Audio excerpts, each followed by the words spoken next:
is for shareholders. Apart from why you invite them, to say media and other people are joining as observers. AGM, the annual general meeting, is for shareholders. What I say, it's not for the same fan say, Bosomchura Bank AGM. And just what Usikada Hubiana Bitmako, Usikada Bank, where you are not a shareholder. Yeah. I almost matter shares. Yeah. It's a dividend. Omenyabi, ana ekaba omabokan. Omune ekusim. And the fact so Usikada Bank one mark when say Kobi. Na ekacha basin. So your supporter. Yes, you are an interested party. Yeah. But the AGM is not for you. The AGM. Oh, yeah, DSC shims, sanity. Yeah, those who have invested.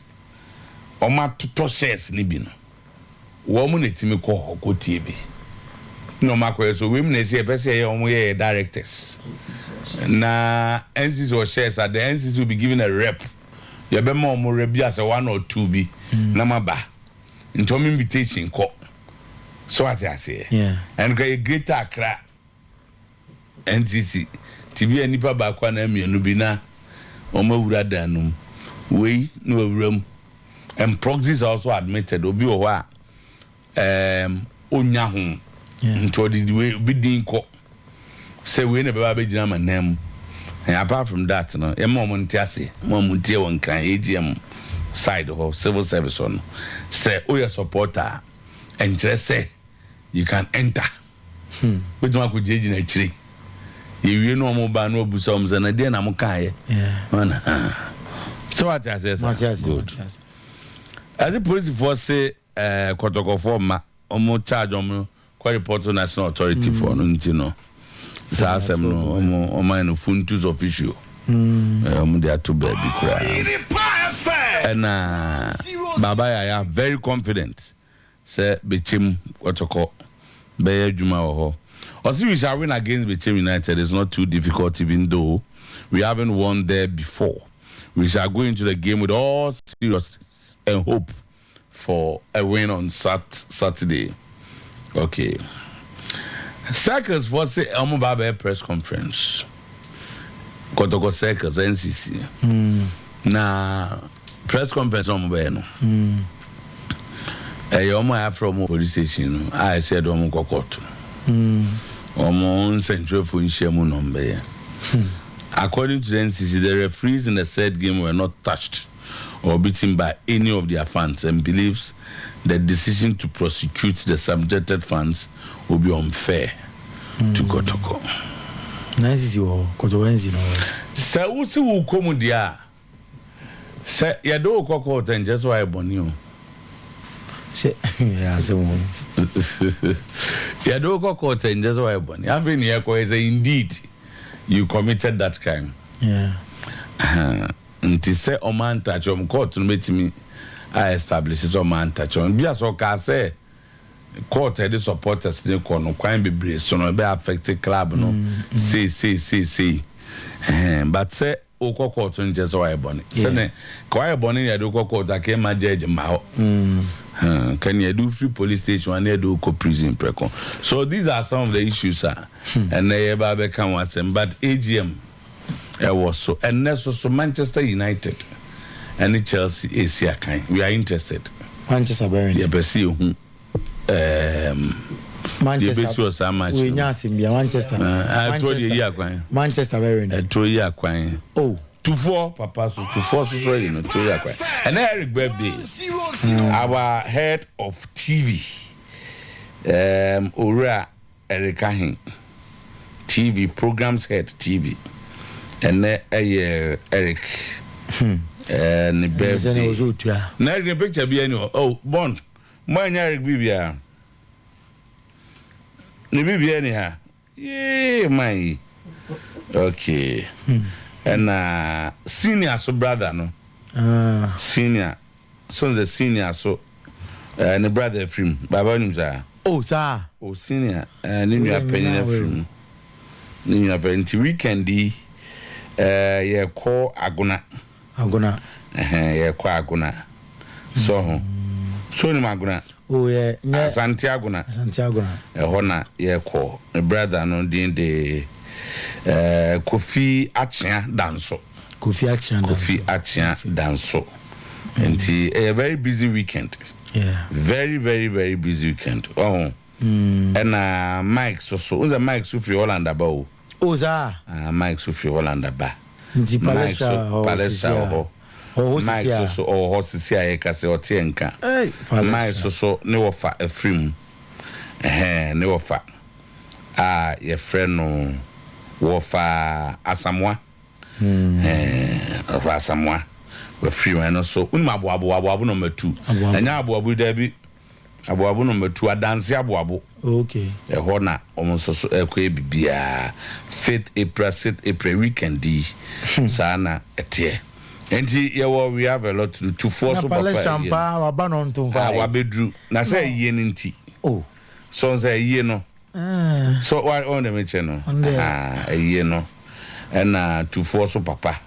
And you never be changing them kama madam for the nano ban wabono ban. Okay, I gotta say, please, we don't need Mr. Odote based on performance, not insults. He has been at Accra before, and when we compare his first time and this time, there has been no improvement. That's why some of us are calling for his exclusion from the board. Good morning, Akonta. And no fee. Agrada. Former Akonta. Oh, sir, Akonta is always an Akonta. Former Akonta. Oh, you're former Akonta. So they will be there. Now, former, I didn't say I didn't know you were there. Akonta, no. You be my man. And you are crying, Akonta. Mementi former Akonta. Just you. Mawaru na neja asemi wakonda sana me de minim minim wi nti me de minim ho asemka no wore eja ne wakonda okay nti asema onolo ya nti ebe ko so the responsible is here emu de agada de no the responsible nti makonta no de na asema nti na supporters no mo bia anko because you invite Abbas otikamu ko na onuru ya ukwa abukwa ko gina chiri more chess. Abbas Wakacha was a house, young Koda. Oh, Massa, I say who does Abbas Wakacha say young Koda has. Okay. Massa say oh, okay. And Tomma updates on projects on my year. Massa, we a PowerPoint AGM presentation, and yeah, and I am Pnibiao. Togba Fede, the 14th on the Joss. There was his in Guarano. So at your lawyer sanity. And now we'll be live there.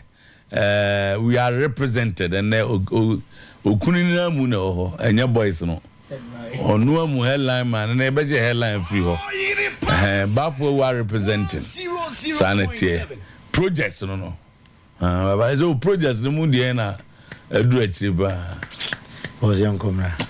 All right. Yeah, go ahead. Eti anopay yama special good morning na yamwa kwaba na sanson se ye konko phone crosso and somewhere edi adencheche ne nsemwa epumfumpa e won ko phone cross no ya de honsem ato anim ensem no doso na mom de disefata se wohwe na fe wote ene anopay ena ye de ema we live e Facebook page no so Oyerepa Radio Oyerepa Sports on Facebook, Oyerepa Radio, Oyerepa Sports on Facebook, Oyerepa Live. Nina a live Facebook pages no so oka obetime ahwebie adwumako bia dama ena anopay womade asia konko a yade phone cross nsem no ema wo admambadu ena the sister mackerel aba abonten na ede papa afe boshaba electricals high sense accounti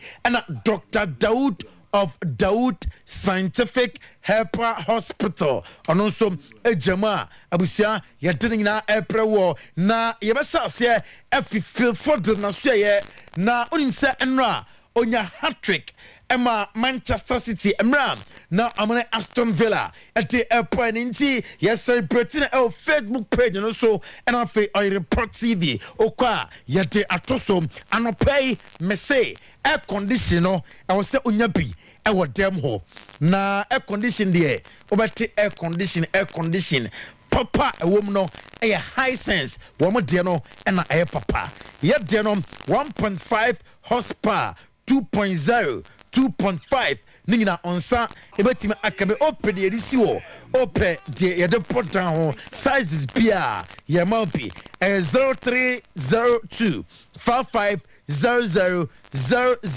0302 5500 Oko Greater Accra East Legon Accra Opera Square North Industrial Area Honina Yawo Batona and afi Junction Mall Yawo branches wa Obenya P Etime Ato Kumasi City Mall Kumasi Adum Kumasi Tafo Okwa High Sense and Pano Obenya P Etime Ato na anopay mese ko atmamba duasu ye Sister Macrono Coco Jippy Sister Sunflower Cooking Oil a best for cooking na wano nyadia se odunu aduane na odia de cholesterol ekosrubia ebeboa ama hono na jejanso ye Sister Macro in Toronto ebeboa ama stew no aye kama Sister Sardines no ya no apebi na watimi ayusu Sister Food ama aduane aye de 0244 361 919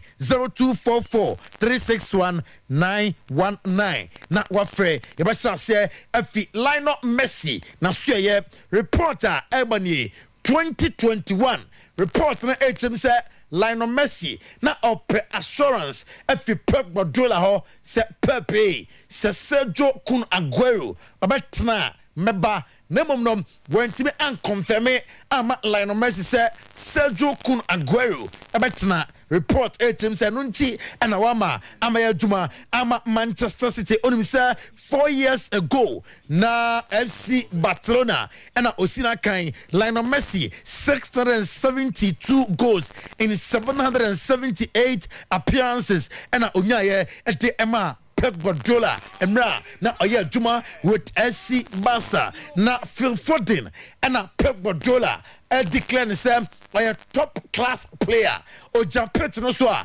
otimi eye bibia e ma no eye o se enra ade na oye no enye no nwanwa esense oye player bia empempi no obo no centralia here na goals or the ML goals is in his veins eno aye Pep nensema what atuja onim se enra Ellen Haaland or Bentino Kevin De Bruyne or Pentino ema the likes of Phil Foden aye juma ema Manchester City ye England no Guy Southgate and Rio Ferdinand said Anra Manchester City gamer omo boy omo for video na clubs no and come Guy Southgate the three lions of England and manager no na on video no bi waka na no say I was said the English national team no to say omo child finfio e Declan Rice na wabo Jude Bellingham and Phil Foden at the abom was say abanasa Euro 2024 e be koye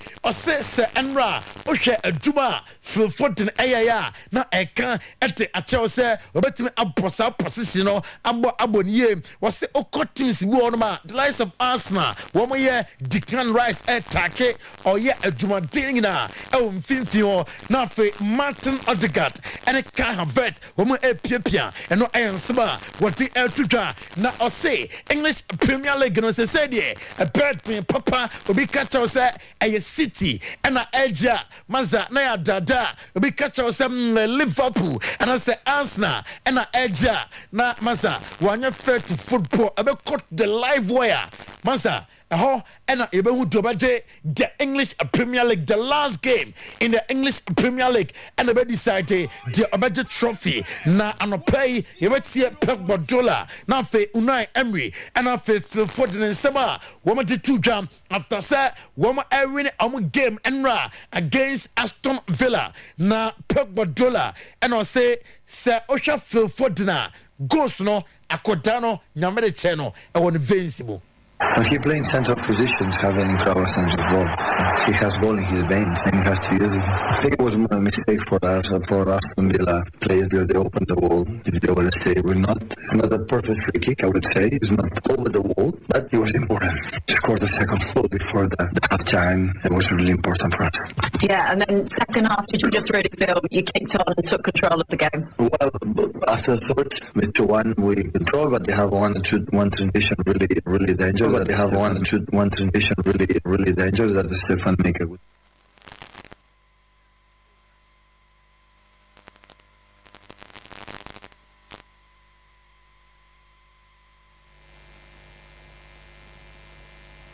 Not because Robin Olsen, he played well.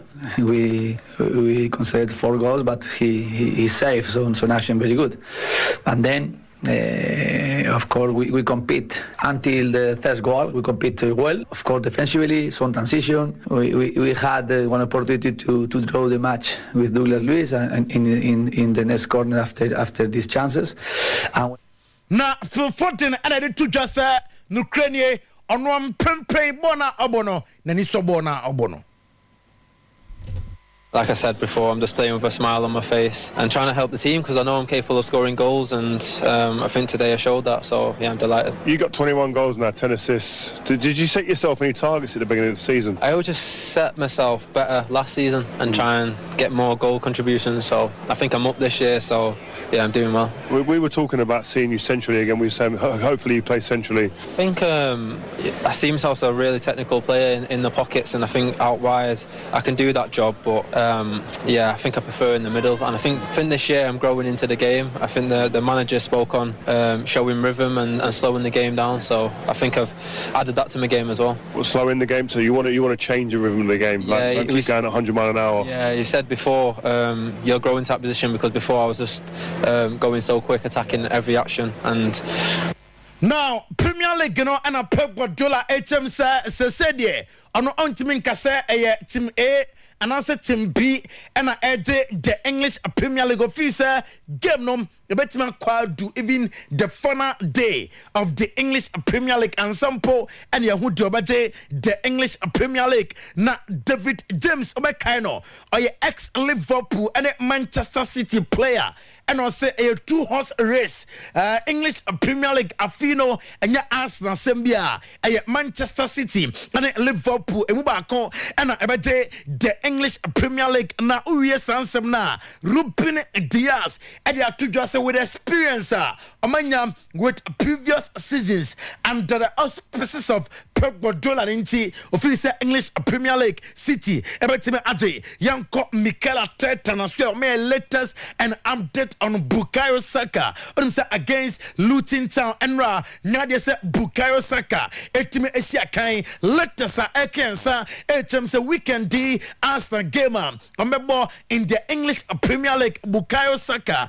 ebetime ajamo abo ede ama Arsenal Manchester City oko amasua ya de efi Kevin De Bruyne say ebanye let us HM say Kevin on your fully fit betimi about 90 minutes ningina factors enra a man tina bench one starting on our game no Danny Olmo osiakan ema RB Leipzig abetodwa se Manchester United amani dinachi se Danny Olmo emram na amaya juma ema Manchester United na according to reporter efi RB Leipzig one more section of players nibi asia by James Onokrano from Manchester United and Diagro Nakuma ewo United inti abepe se obesi akan ama Manchester United enom aya reporter efi Danny Olmo na suye etodwa ene anopay Eric Ten Hag say Manchester United will still fight for the top 4 spot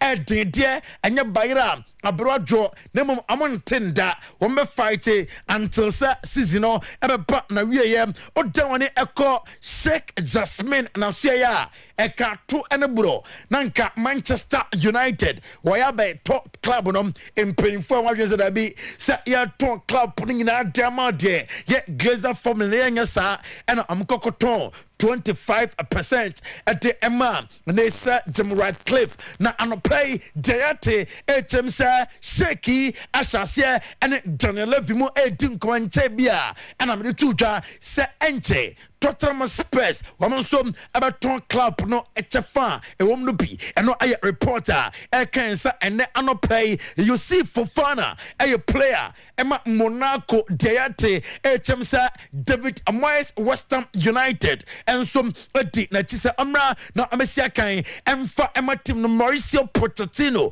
aye boss ema Chelsea or their tudwa se Kopama no krenie akodano e deserve new contract e modimba wo bo afi e de ama Chelsea no kra e brodwen ene entiase so mprempren yi enema Kopama aye in the English Premier League 13 goals and what team ashe in the English Premier League watch sir obetimi abotim no ababoniye enti enprempren I was saying for a man contract extension Mauricio Pochettino on Christopher Nkunku and I otem sam Christopher Nkunku on time enka se Chris ebia enche bia obam abaya juma enti amatim Chris I fully fit or say Chris likely say until the rest of the season on time ensia kan emfa ema Chelsea and no I reporter if you etoda Jurgen Klopp training Emma Liverpool say Mark Alexis Alistair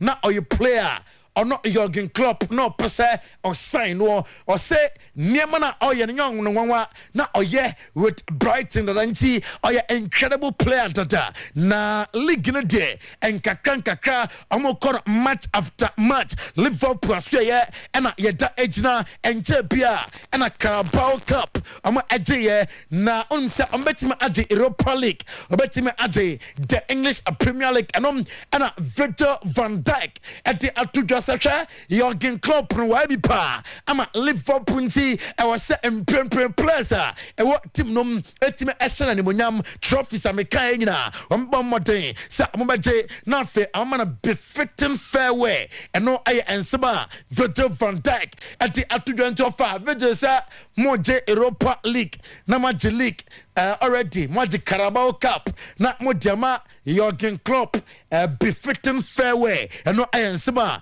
ru ano at the atuja and ne anopay na and na Jurgen Klopp at the warning ama ni players say anhwe ya betima ye enemies masa any kwase mo fa game bia say game no aye grow against Sheffield United I was say mu wi adwuma no mo fa game no say a serious game and no aye Jurgen Klopp Mikel Arteta was say oye happy with the boys na enra and motimba ama a boy ama after say when we edin kunim e Luton Town so e come no a omantibe anti Yenti Mikel Arteta. Yeah, for sure. That means that we are there, that we are really close, that we are showing a lot of consistency and quality to be able to be fighting in the position that we are right now, and now that's it. And sleep, eat, prepare well, and now it's Brighton. Well, it's certainly different to what we had last season and the big injuries that we had in the key moment of the season. And yeah, touch wood that we can manage.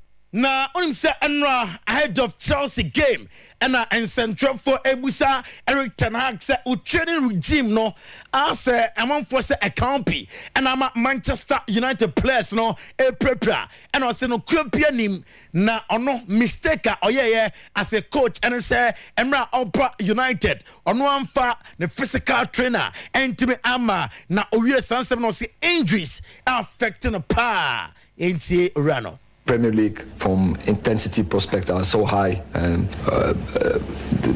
the overload in the schedule and also international football is so huge. We have all internationals in our squad, and you see it's not only us. City has the problems, Liverpool has the problems, Newcastle has the problems. So are many other teams. He's a fantastic football player, but it's important first that he is getting and keeping fit. Because he has had 3 injuries, and you see it now with Licha, so not an injury. So you want to avoid. So we. na me ko Spain so ahun me will latest on Kylian Mbappe abeko Euros no na Dr. Daoud of Daoud Scientific Helper Clinic what am kanya story ni ma ho na me ba metwa so Daoud ho Kylian Mbappe wanya catch Real Madrid for say abeko Euros no na opese oko Euro 2024 or de adwum fine echo pressure being so our sound mind and Otebeko Euro 2024 ain't me confirm amount take it from me first week of June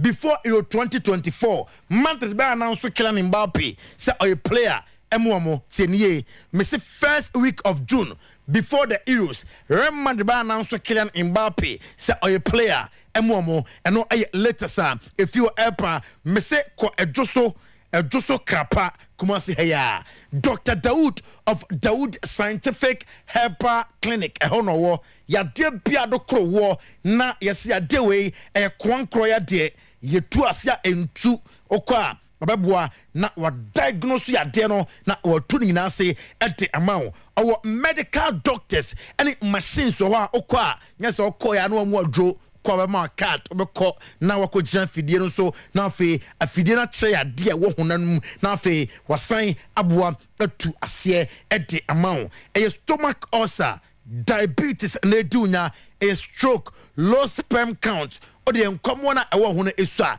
entime anyem oba ko obeboa prostate cancer otu ase hypertension otenete afi gonorrhea no krade udu ho a de adro ma no se ko okwa no mbpm afi fracture na no solo mukacha me se mi fracture bi nti na bone ma bone ye ne mesrew Dr. Daoud ho betuni na ase ama hepatitis B syphilis afi kokoi masa timi kra man tena konya so Dr. Daoud aso ya obetu ase ama fibroid no ko na onyin free hunam duanum menuaba fibroid no okwa bemodro na ase atu na fe bibia etime akoye ete ama okosawi asan so a owo afi oba kumase ejoso krapa kumase ejoso krapa honso owo 0244 886437 0244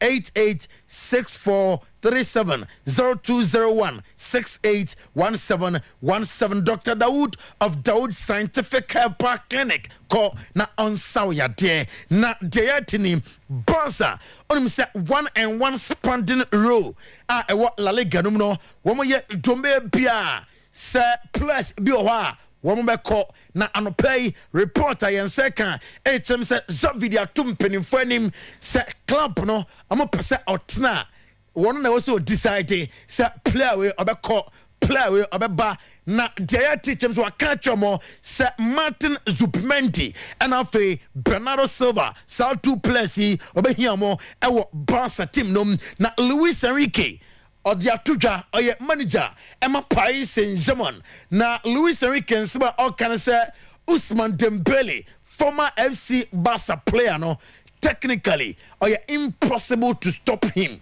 Was say with a dinner media channel no Sir Ousmane Dembele ekuta bon wo ba edne Sir obetime atibonum eti fitness sem Barca for said debut. I was say TikTokers no Mama Harazi place no do. Omu rested dome entrance aggressive TikTokers. Now amu di place na chi any other the Sunday morning na ombesi unkwan and the place a bar odi o TikTok near ma kwan e ma Harazi omu pim and no aye reporter and no efi Barca asue etodwam and na anopay oko Italia Joshua Zexi Deyate HM se AC Milan ebonom ehununamo eti ombeluku eswe makacha se Joshua Zexi amansa ankana Benjamin Sesko a osia kan ewo Bundesliga ma Leipzig no ono eno mbefa no se amram abeya juma emfa emoyen soma or say the best is yet to come from Inter Milan. To say the nay Inter Totim Biamu ewo Siri Anuma na or Teteno na or Shano or say we cry and Ketua more ebeba at the team Nasya ye and no ansama run at the El Tuja na tia story we ye pa onim say December 11th and AC Milan appointed Zlatan Ibrahimovic Ibrakadabra se onya advisor to the board. Now since I'm appointed winning percentage of AC Milan Akosro on 22 matches in all competitions since Zlatan Ibrahimovic Ibrakadabra. I'm appointed 16 wins and Stefano Pioli Nensa Etime Aka and pay Sometymer Otuo-Acheampong na Fiorentina I shall say and Monza coach Edin Community and Raffaele Palladino I shall say and Edin Community Daniel Di Rossi sa amunya bochem ama season ama na wiye na undecided say obeko Fiorentina na say Otna Roma na Deate HM ama shall say and Alberto Gladino so Edin Komo say amram ama juma emfa ama womo na former Juventus midfielder Massimo Maru and de to Vincenzo Italiano anim se ebaya enka ontra Fiorentina na oni Fiorentina entwa so endi juma eno eye latest eken sa ene anopay yenya so na enkofon close nsem no yemfansi ene anopay. Okay, show no but also ba legend atras power specialist enche mebe kana wonsam edia chow rosters roofing tweme na medi ho dance emfa chow sika de obenya bia nkosu nche obi on that down quick credit na fei yakope sika to ho abe Herba Clinic International mama no meka no wasam na fei media dance e wo Pepsodent cavity fighter toothpaste ho enso edia chow franco de wunim ne dada say original phones no ne bo no nso eye kama wono ena ede eba medru United Kingdom ene eye Princess Christabel Insura yes or Edinburgh na ye na woda way from your mom Vivian Adani and Adani family nyina no and wish Princess Christabel Insura wo UK special birthday and ne anopay de tienie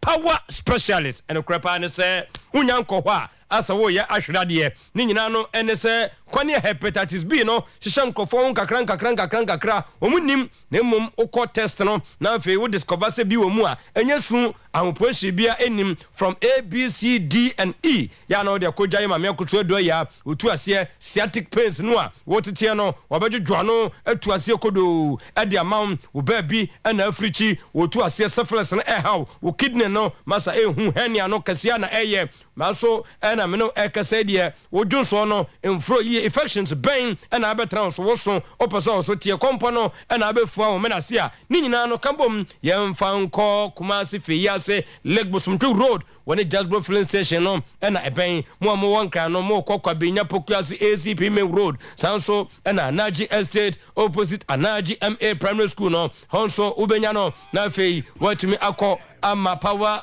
specialist herbal hospital etumi ahwo enu achi no na kwa ye wode die wotefa bibi te se Misty Herbal Shop ai womrom apidanko womrom Ferdinand's Kewo Dani Herba eno so ewomrom Colinac ewo Ashtown Angels ewo adehye market Tabia ewo adehye ene ne keka ho a ya no abusa Herbatin Herbal Mixture and Powder no ma system no nya strong de bia no ya de ntimi venture no ayo no fem mema na mokoto jirikajiri Herbal Mixture no ya no aka hu se wo sha ase so no no mu a we nya aphrodisia bema wo mensem no ano ma no edi wo na so wo yire edi wo mpam no one left no etimi akomonim me kanesa na me be dia dance wo dua ya heba mala mesene so ho malaria fever ne general body pains no o se ne nso yetu ase cough care ne de mo amobọ wano efrem kokoso mesi ehu papa ana dua ya heba tonic eno nso be mo woni motoso aduane no watime di ebra wonko blue kiosk bia no enko ha ho number ne 0244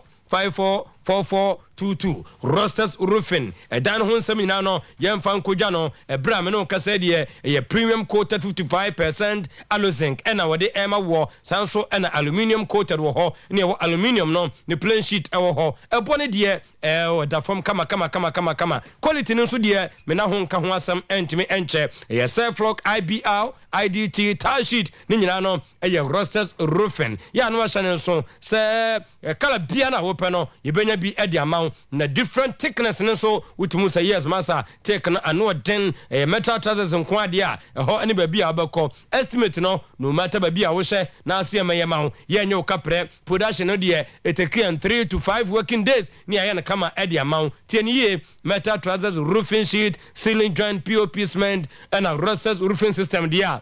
Make sure so about friend number 0544 338 042 0544 338 042 Bosiane de ya jan krofo ha yakobo no wode mpemanim na ebesi ho amana kotetew ni nyina no ene so quick credit and investment micro credit limited Bank of Ghana amomutumi wo bosia and si ho no kete ketua bi nti ukradwum fine na abetim de akoye adwuma te startup loan, emergency loan, salary loan, working capital loan and existing business loan ya no abomodem akọ quick credit unhia fie unhia lawyer unhia judge unhia dance ni bia se wokodi wachi we Ghana ni a yes obi bia wo card no so no de ubowura office wa pe no adane ato manim hyehyɛ kakra bi na ka de mema kan ho nti anopai opese business no etimi boomi free sabre ekodi a bowura quick credit aso ye na womwa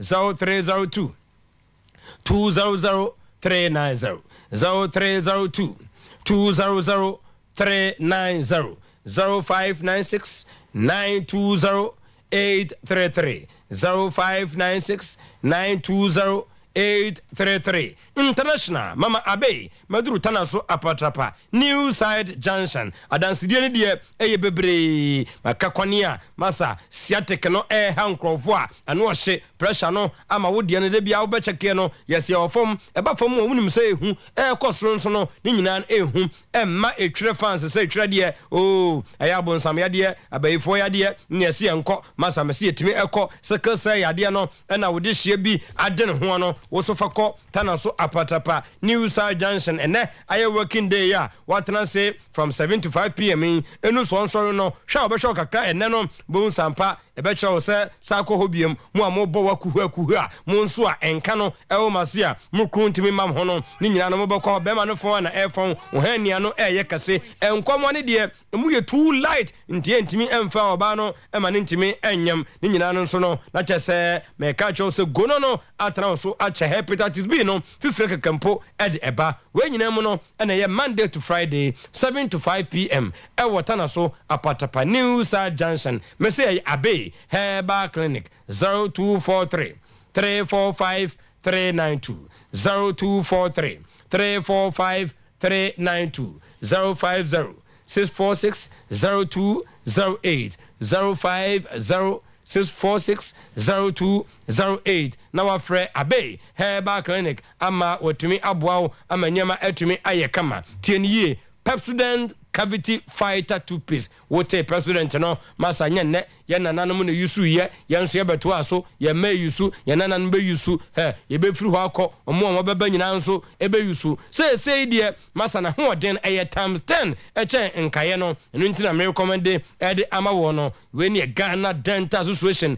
e de stamp no e de team so wo sha ase so de twere osia wo say pai fita no na protect gam no e wura dodo no mu na afi nkonkonene no ayi ni nyina no e de firi ho no mo na wo kasa nso a ahomkam na obi atwiniti e de pen me pa chow ni nyina no e Pepsodent Cavity Fighter eno ena edu akaginamu na atimi aboawo packages ne de dose pa Momoboden etimi akọ na afei makogeno munka say Profolite ni nyina na ye de agum sanso ena micro calcium ingredients no egugum kama na we no eye 175G you know just a big family pack no ho your 120 ajakwa pack no so ho 65G and 12 no sachet no eno so ho enomo eno nti bopose ama wo se aye kama dia make sure ene se ubenya ne se ampa enyema nyina no etimi akoyie dia mawo ti number no we na free tone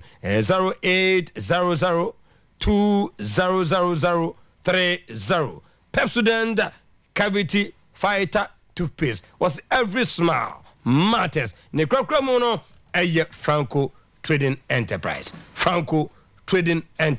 na chese nyema dida na kwam kama na abomodem na wunya Franco dia na chese osa nyema ye kama ti Franco no na ejejemu a we no na chese Franco no chese was Nokia phone, Samsung iPhones and smart TV ranging from 32 to 55 e bi honomo tabletop fridge no pacho waden na wonko ho na wonko pebie air condition dia mesi ohuro brei amansa guagu nkrofo no wokọ honomu a ma yubaka sampa bo hu manyama timi ekoyie ho no achi no mesi who watches the watchman if you no wudi aja made no akromfo ben na atiesi honomo ye nyini pa ni bebre sawo nti CCTV nso dia wonim kromfo ni made wonya tochewo no akachewa asemasi nti bomoden na yensori bi wadwuma no mu if you ho na nyama nyina no emwaw eno nti me ka wo se nkrabata ne de edonso na wokumase ya ye wo ajaba jewel de wo ho ye wo talent bishop YFM ho no nso e de wo ho edum old Melcom Kofo clinic new kajetia eno nso nkrabata ne bako etimi e wo ho amanyema agoso akogina aprane eno nti ya no wahye no nso sese de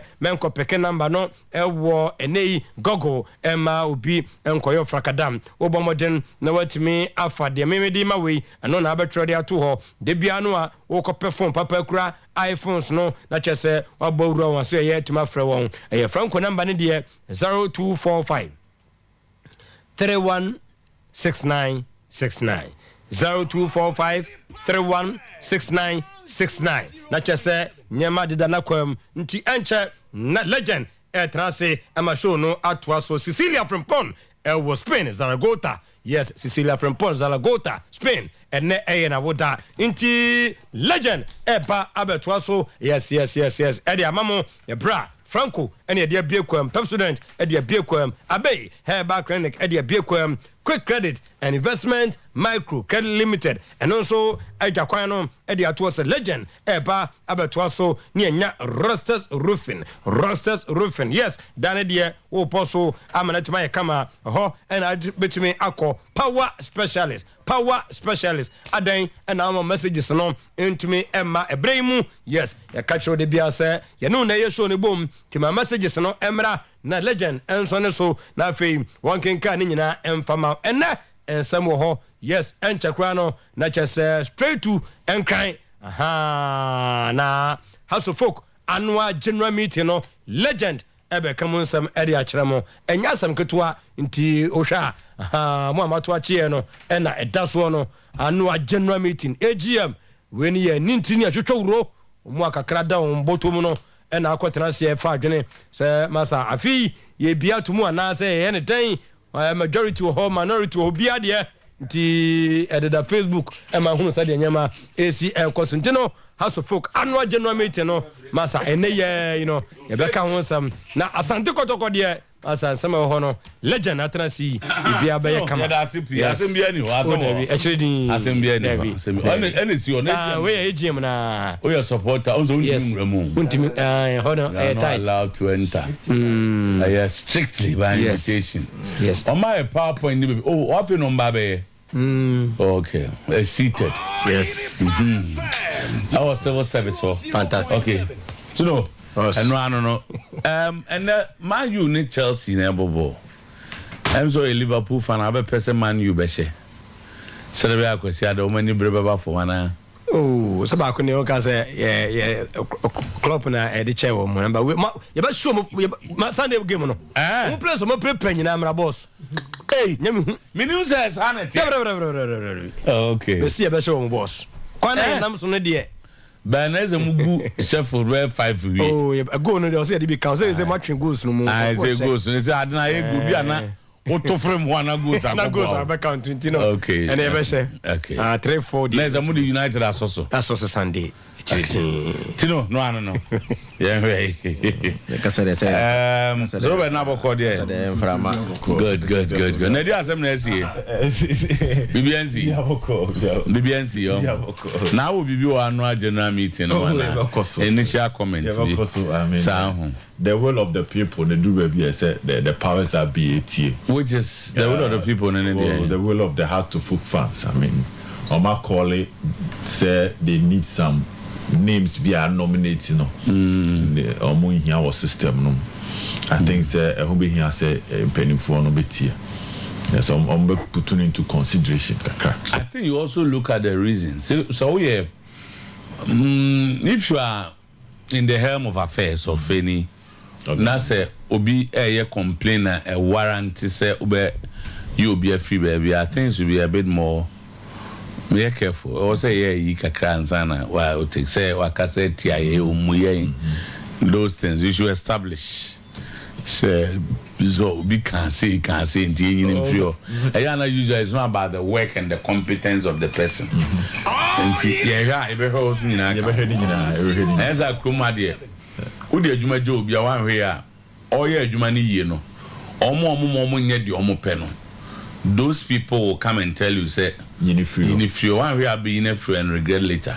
So you ever the case that will properly against them very well because I think so. Okay, Zach, boko there. It's a fast and check rana. Nyamiadom ya de begu. Oh yeah, ko. Nyamiadom ya ko na kanga. Yes, I won't pay days and the counting and the idea. But so but what for the highest number of days are you fasting? You're saying bedding. We need to give them respect. But if you are catch any Muslim friends, I must deal with it. Yeah, you know, compose your man Christopher Pan and give him to come up seriously, especially meaning Ubia won't win your fasting 6 hours square. Especially in Sudiana and Kahono. Ozenka, Debu out me here, Jumana ref, you was a bob, 3 or 4. Aha, but at least with me, Bobo Sud to Twasia. And then suddenly, yeah. One day, no. So we are twice unbroken. Okona. Say, oh, they call Unyai. So when you decide to vote, so may and next, I mean, one was set your amount. But wait, there's some amount of compulsion. Say, yeah, this number of this. It doesn't matter how sorry you know who feel it. So, what's it to do? Baby, so I need to be sworn in the party. Because who are boys ni near for lunch we inside how to say boys resolution to book to Junu na dia yan so my we nya that we na didi o no omo be dia na go force akope bi edi wa be ko se aduane ho afi ye no be wu opia fast 30 days wa nyi obedi dia so sa na kodi o say omi ado aye bi je tu kware Jack young way there were interesting games and yeah, very interesting one. And I fulfilling musi from say and so that your pep era the pep zone yes last 10 games last 8 games to move for no munti say the teams now na be brief say met me how city na be ni Aston Villa and Andra and he did it without without Haaland and De Bruyne. I want you to have enough energy for Real Madrid. That is his target. But enough energy for Real Madrid. But so one league match before Real Madrid. So we can say big team here so Crystal Palace. So these are games in the Premier League and some matches near Manchester. Which match? No, they will disturb you. We didn't message you, but to 3 points. But I say, do stage here. What Pep does, and I say, oh no, better. Oh, my own Bobo ni be. So, Bobo are not behind. And so in Villa for no. Say if you come out, we are a very good possession. Be on me. I don't know go no. I'm quite taken. Oh boy, I don't quite taken. And oh my Bobo ni be. He will make sure say. Let's make sure say they won't get the ball. And he does it better than anybody. Yes. You could be Real Madrid, anything. For the first time this season, I saw him. This is nice on Sharon Press. But I guess Arsenal. Look at how they were pressing Arsenal. Yeah. They were all over. Or now potential so Bobia. Yes. And I think the running there, yes, in Premier League there, so be team beat me about from nowhere. And make come I've watched the fixtures. I think City has the best of fixtures. No, yeah. If ever will be then Liverpool and then Arsenal in that order. No, if you forget about you, let's be very objective. Now no, I'm afraid it do not make a chance. I don't concentrate on the Champions League. I said them and I mean a Sky Pandit in so bad. The point is that this Arsenal team, Timmy Bott said the umbo against Liverpool and City now, they should be able to take out Bayern Munich. Because they are struggling, really struggling. And I think City can take out Madrid. City so approved this year say wait till not to take Jina. Abonetari said your boy and get there. Then you are in the finals. 5 games. I feel now we overcome Brighton. I best now call Manchester.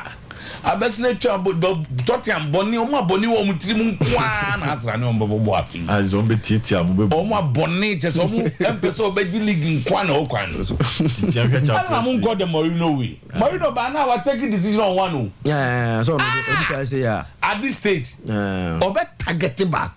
I calculation. Obe Pabako. Bao person boni me nu nyina around here na wako empty-handed. No, honestly, the Arsenal features there. Eddie. Ajumbone for the womb more. Ajumbone, Mimpeso Beji for I'm just wondering that Arsenal gave away to Tottenham. Stay away. I'm just wondering the atmosphere at that stadium. Say Tottenham, no muli Arsenal. Arsenal be share ko. So I'm just imagining how the atmosphere will look like on that day. For Arsenal features, there's some level of one rivalry and on the road bragging rights. Because Uko Old Trafford bragging rights. Say me question na. Musanka mune nke ni mujere ni problem Ghana for na Ghana for so Arsenal Ghana for na hadwene because Arsenal dey na me ka kire we are do Finland and City ni Liverpool ngodi nsamo Arsenal so bad say Liverpool dia no mo say na no Arsenal ni na TNT Adioba no say officer am ka say realistically man you need biat na dem a ko pass Arsenal de league na ke better say chat two teams no but na half no be say ni team say one Liverpool dia why equal Man United Premier League trophies City Ejia or the Benham Gromo Ferguson so record no Pep Guardiola abreki Arsenal Jomo breki Arsenal dia no on van ko bia ba Ghana for no don't be your group say no so it go shepa dia right there's a gamutu so I think say Pep Guardiola see form actually say yes do that run in India he does it better than in any other body and Arsenal and so coach a lot of changes because Omar Reece Nelson, Smith Rowe, Partey started game, Trossard, Zinchenko for the first time. So also call over no also be started and see a lot of changes, but they were still good enough to beat stubborn Luton. Very stubborn. No, me very stubborn. If on a very good day, me some Tete. But even with all these changes, no, say this stage now, and your squad depth to the counter or Champions League. Over three games in the space of just 1 week in the Premier League, and you need to rest some players and players here be at Nanchache. Nelson and Nasa na home kano form. Oshadi Oyedia, I almost surprised say be a season band and Nelson no want now because I'm canal for me but for Smith Rowe watch that so a fitter can be an opportunity be no. He's a very good squad member. He gives his best and very good performance. Kai Havertz and all the other guys no. Now Odegaard. There's one thing about him, especially when about the left side. No be can maybe some guys I can no be can no. As or left one or bar. He's more very dangerous than say all the other side. I don't know because of his side way, but now I say he sees the pitch better and gives those passes. Now he names say Odegaard Edemano, and he was at his best yesterday, and everything about the Arsenal game. And but for maybe goals because maybe if he say Arsenal share more than that 2 goals now, but the name here was that important 3 points, okay. 2 goals. Now even goals, you know. So I mean, sitting for 10 goals. But no, I saw Monte so by 1, and I still 10. So no, sitting at 3. Arsenal had 2. Yeah. Monte so by 1. 9. And there's Liverpool against Sheffield. And the mathematics and I said the permutation is that Liverpool will win that game, and then they will score more than 1, 2, 3 B. So until the goals Liverpool will try to score and close. 12 years or no, it's not Manchester United. No, Manchester United. Okay. Now there's a big game on paper because Chelsea Man U. On paper, this was a previous. Why is that a big game? Say Chelsea ni Man U be ball in those Ferguson era, Mourinho, maybe Carlo Ancelotti, mobile, but take the shine away from any feature in the Premier League in terms of how many are available for United? Obia there be Omodoson say, and United only one fully fit centre back, and run a coach and say Varane eba training ra. Are they Evans way? Evans so proud that also coaching so banra. And Maguire. And Maguire at least. And Varane. Yes, and I mean say Evans. Also you training ra. Very interesting. Daroff, Martinelli, Luke Shaw, Malacia all out. Sure they say out. Varane, Evans, almost doubtful. Come you training ra. And Tema Echiro no shaky kakra. Doctor na free as or Anna Liverpool or bad no free as Arsenal. Why don't Saturday Joanna? Oh, Saturday Juma. Benji is not also no. Yeah, no. As at odd score and score. I don't know Diana. 38 different injuries this season at Manchester United. A dozen pa. And I think if you've seen how the season are corner. One area high United pa yes Obi plays a about 38 different Highland or okay anymore there Lucius everyone is available Stamford Bridge Chelsea have not beaten United in the league from since from Menu McTominay Fernandes Bruno Fernandes Casemiro Garnacho Rashford Højlund so from Finfin to anyone looks yes and they ever have Menu versus Caicedo and Enzo or Chinaba can once you saw Unana so around Unana is around it's around it's time imagine time 7 is it 15 bomani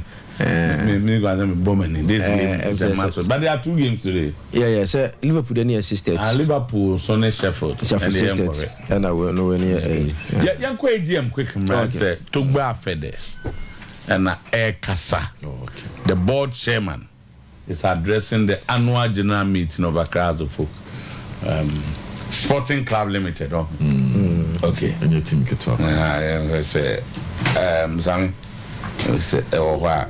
New one.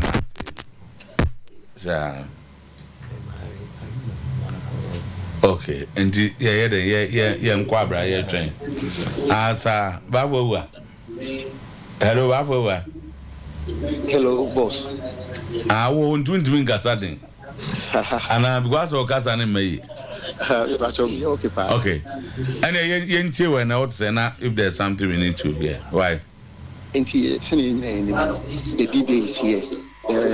All awaited House of AGM now. And if you say, you know, because I bought chairman, a Casa Live. Now, Wabubo Noma under his chairmanship, Momotimi Ayagama, Bobu Kraka House of Folk. Me tutu waso ka me ben ofidi no na ma hwese betimi enya o chama kasa na o kanu bi ama woni watie fo so timi atibia okay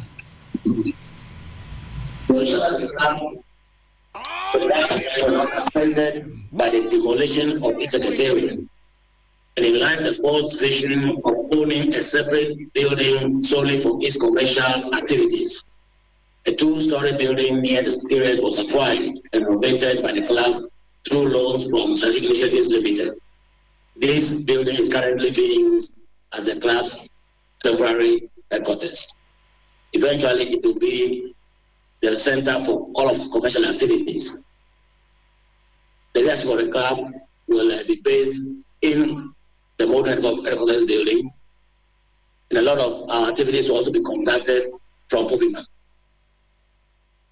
The fourth location that has not been mentioned here is the supporter liaison office that will help coordinate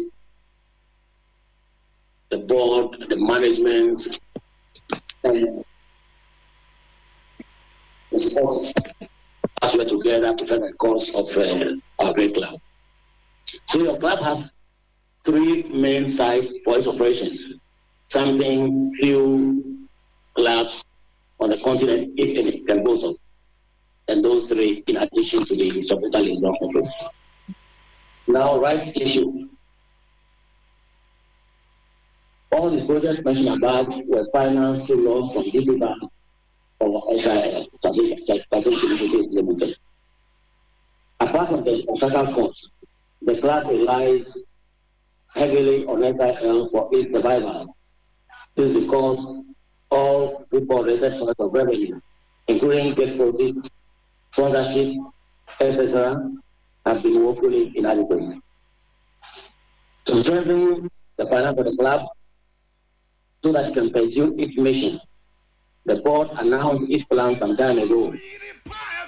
The plan was a rights issue of shares to raise additional capital.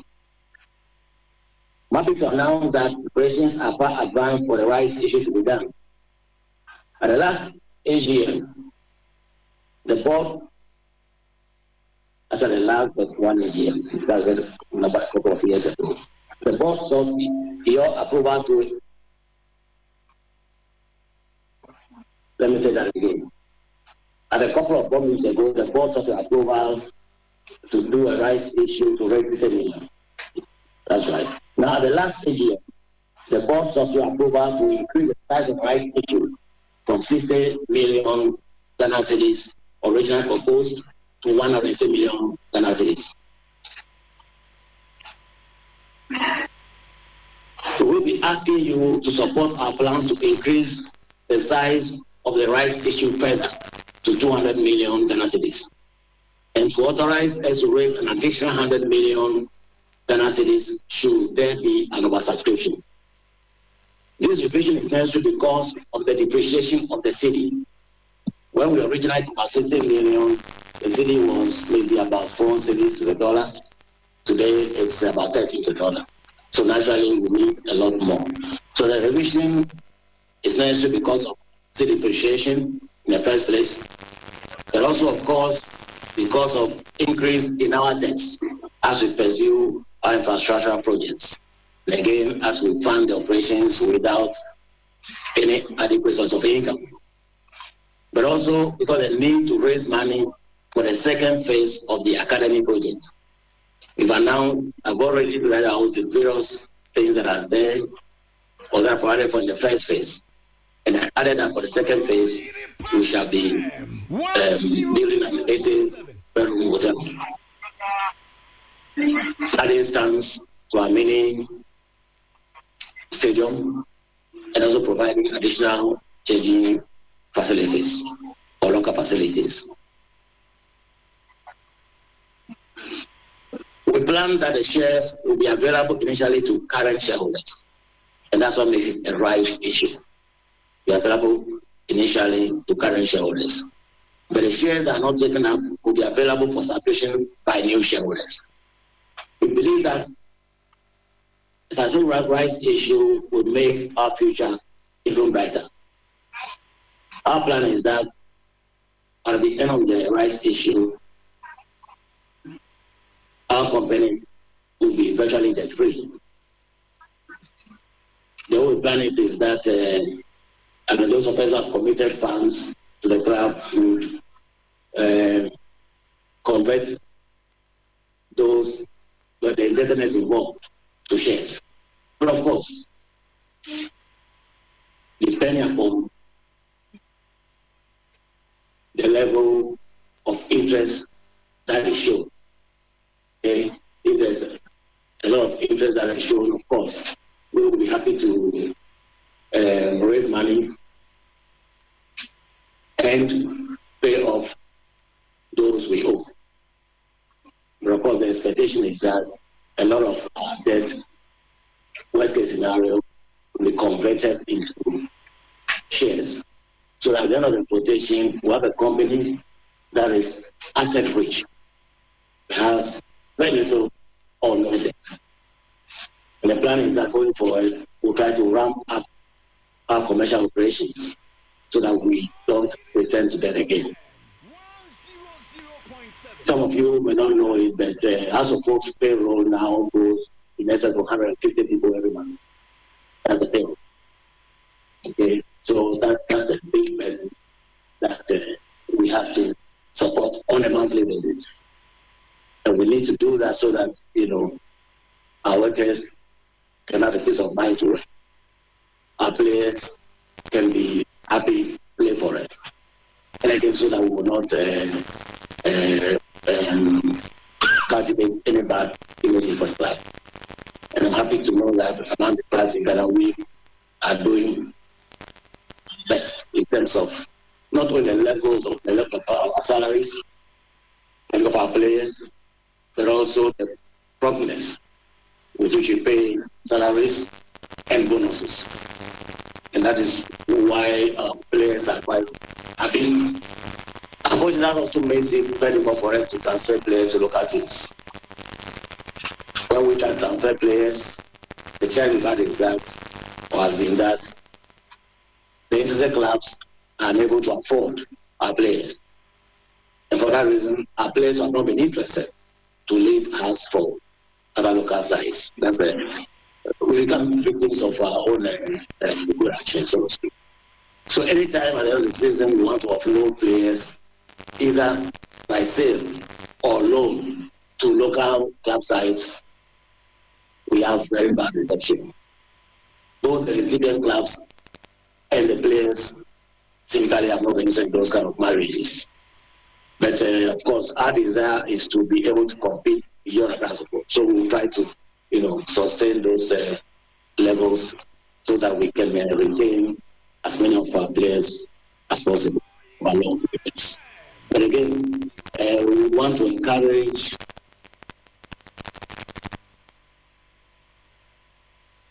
all our shareholders and our fans to show interest in this rights issue. If we are raising 20, we say we have about 8 million supporters. That's how we always say. But I've also claimed similarly 8 million supporters. As long as you can have only 1 million of our 8 million buying shares, average 200 cities each, we have raised the money. Okay, and that will allow the likes of SIL to reduce their shareholding as drastically as possible. But of course, we are committed to the future of this club, its sustainability. That's why we are saying that in absence of demand, we are happy to convert shares into equity. But at the end of the day, we want a club that is debt-free. And that has the capacity to walk into the current financial year. So let me say that the good news is that our account department has been doing reasonably well. Our numbers are very much up to date, and we are respected for that at the FA and etc. We already have our draft first half year account, which is up to the end of last year. We try to plan our financial year to consider the football year. So from July to June. The accounts we're discussing today are accounts as at the end of last June. And I'm saying that the first half of the current year, July to December 2023, we already have the draft accounts. And we expect that by the end of this month, we'll have the draft accounts for the first quarter of this year, which means we would have had our 9 months accounts for the current year. So we expect that before the end of this year, we'll have another AGM, which AGM will be dealing with the financial year 2023-24. Will make us as current as companies that are listed on the Ghana Stock Exchange. So we observe the highest standards of professionalism as far as our financial reporting is concerned. And this is very important as we go to the era of an autonomous Premier League, where stringent rules of financial fair play and etc. will apply, requiring clubs to submit accounts very promptly. So we are indeed very ready to meet.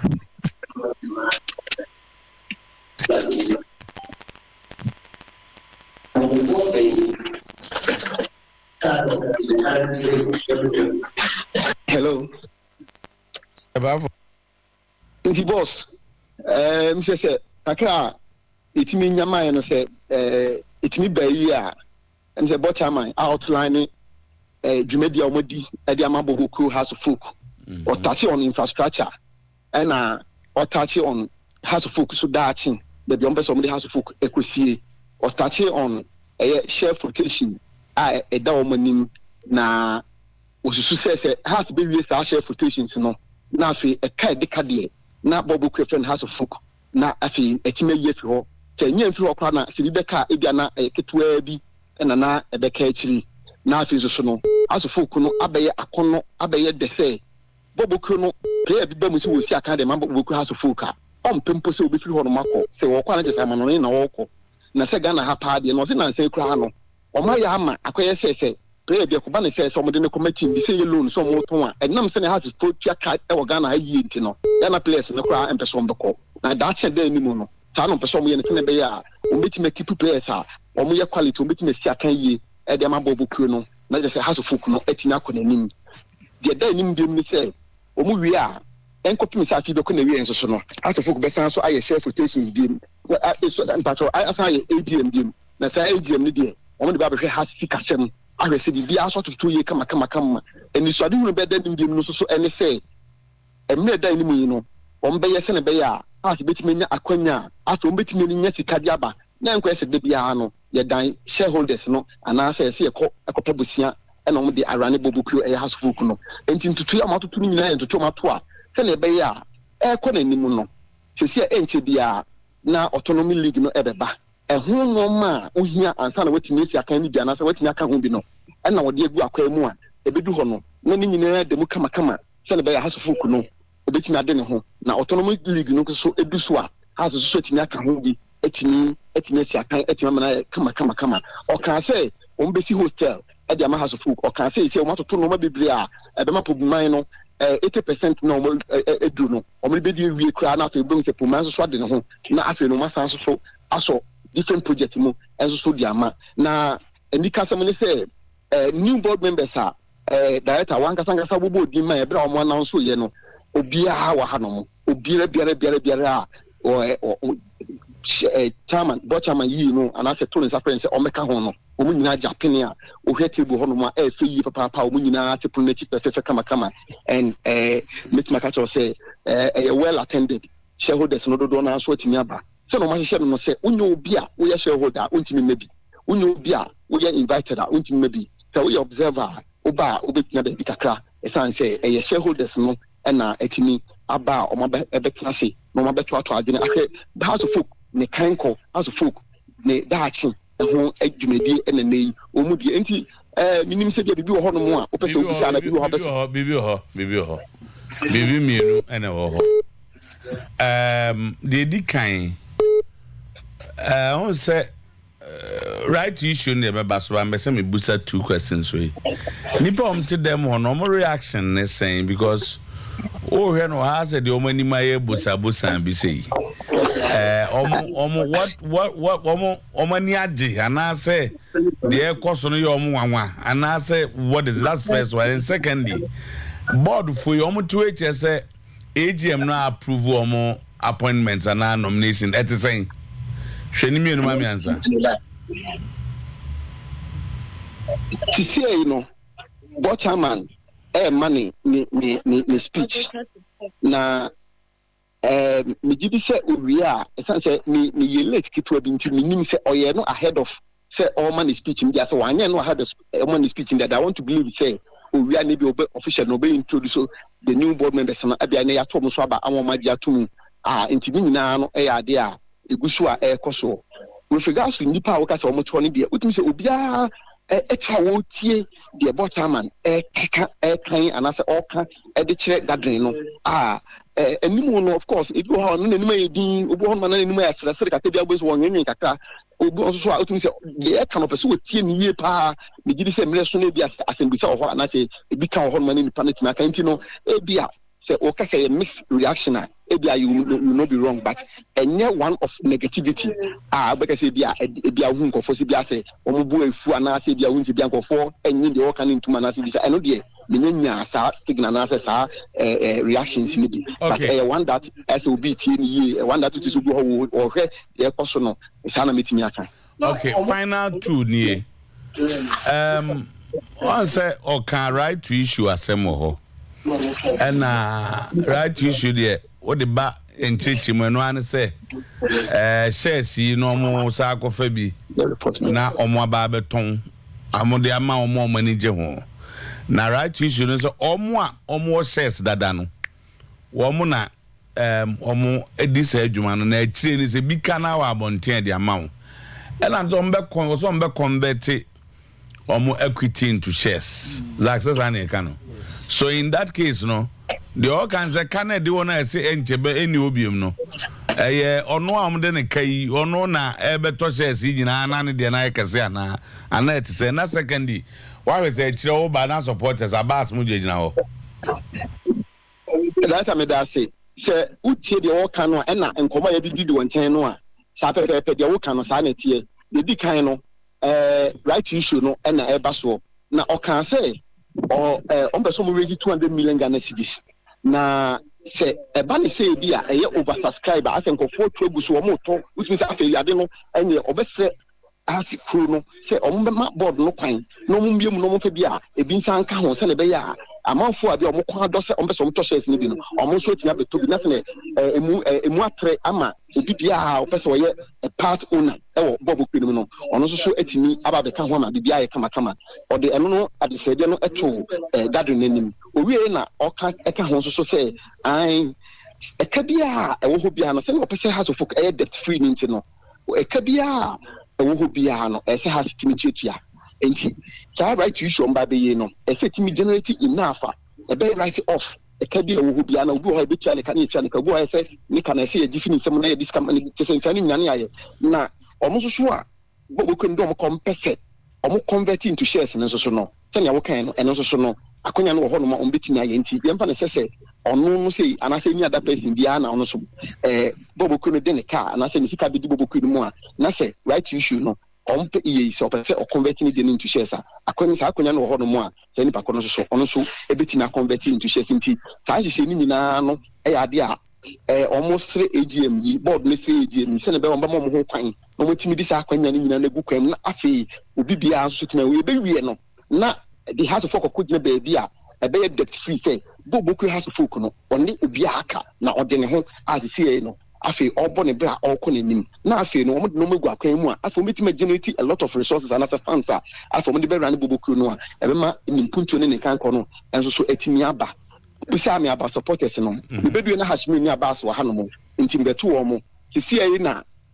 ishak enso so aba biduru na me hu say o dem ma no mo abonten omu nyina anya ba bi atena kama fefefe ya mo ma ba dem mo mpacho matena se fefefe okay omu nyina atena se and omu abonten so no omu so do omu ntimi nka bi sabi de bocha magusu kasa idie bia owe na akonya ne ba se obi atimi ka bi a eme bia sa akonya ne duso na ibe mu se so mbi tima ka bi ana so mu ntimi nka bi na mum sabi kasa idie omugusu a mse bocha ma na gusu a obo amanye edwumadi a oni ne board no dia ma boboku house of folk na data you be be won say wa unua anima do say we shareholder house of folk ayi nimu ene waba awa be trans anima do de he anima do former ESCO member sir and waba gini na nye obi na amna ba ho be ya ama we ya no say me won say obi sam say me won say we shareholder house of folk na and I'm saying no pa no see okay and they were surprising me into one so wajine normal wa kokotena sia ono so no o tie kama bavo koswa na koso na yeso entoa so enti ebesa babiem se bibi fufu na kame ya ade wa unia kwame parado amawo na waye busy and se emrepe mu a metra se menya no na mawa na otimi ene na kasa na mfacho kwa ready kwame parado time anti ene opare nkasa okay chief na design Dami Adumboko. Em say bibi ekoso kama bo chema akasa ama ya na ye creative for kasa said is it and one way on tiasie ba me musa say what's your impression so far to saying kama AGM well my main say so far AGM say organizing in a AGM we at the Musronko even though amount for feel say AGM say be our say obi betimi obi say coca beer what beer is as smooth as it tastes. Okay, everybody is seated comfortably. Everybody has a question time now will be able to question. Everybody will be given the opportunity, and between the time I share program now say up to now, there hasn't been a single complaint from any person at all. Okay. And we expect that it will go on like that because we are there, we are a family. That's right. And this is the House of Hope family, and we have to defend our brand. Okay, clarify where my the new board members are lined up there. Now, yes. Approval, and I say what is it saying? Well, sir, agenda for the day, no. I feel MC no I can hand over the board chairman. Okay. Executive board chairman. And also be Canada could do approval of new board members. Okay. And then also when we get to that stage and then the approval comes, then we'll jump over. Okay. Then you could do the final part, and there will be any other matter and answer question time. Okay. Then that becomes the end of the program. Oh, that's fine. You come as a phone number, so I say, my mom baby at Nakama. Oh well, so far everything is fine. Once they have to start from there, we have to make sure that we accommodate them well, and they will go back to their various places comfortably. Okay. Alright, movie. We will come back to you. That's it. Thank you very much. Now that's a new crown. I had a minister so big my bass will be misbehaving because my can you my kind soldier form member can think about 80. More auditorium soldier. A police and a soldier. Yes, police for her. And a soldier for her. And he yes was will be quite soon nobody to me say or no will be dimension because member AGM said soldier for go. That's one more. No one like you. On technically that crowd in the Mundian site, no, I feel a board for it. I feel I made the call round that. Na pre headlines kakabra. As a call one from the soldier for it. What would I say about Obium? That was at the Civil Service Center. I wore ministries in Accra.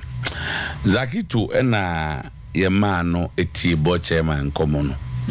Nam say is the most qualified to explain. Zaki.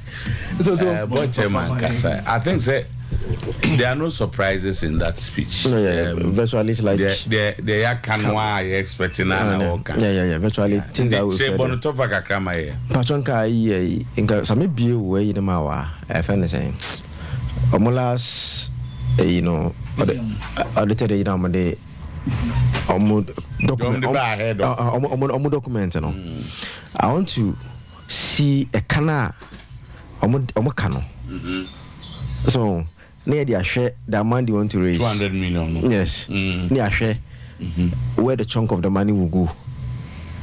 Also the chunk of the money back home on the team na do omuka. Yes, I make an you. And the chunk but you share canal over the Montana.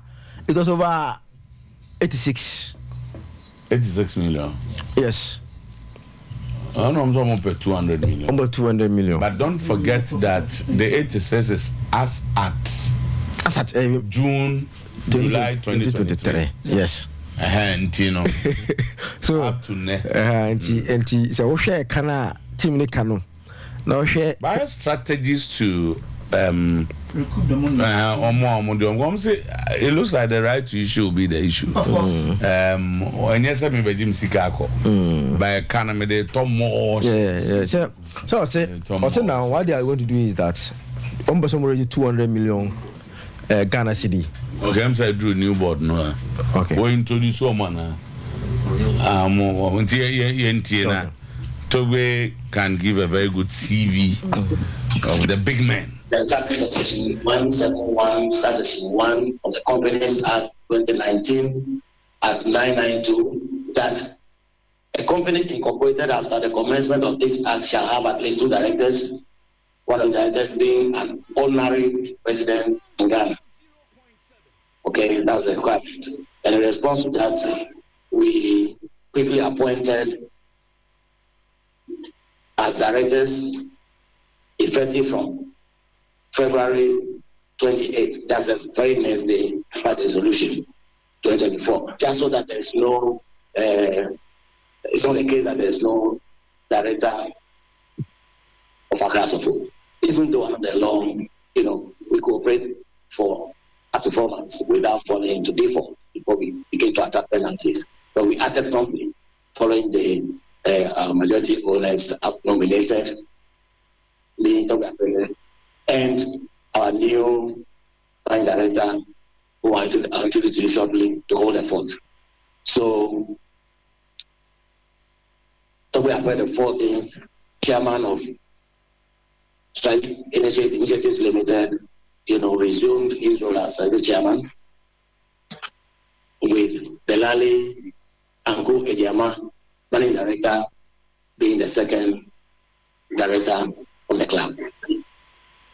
So we've been holding the fort pending the appointment of additional directors, all of whose appointments are subject to shareholders' approval.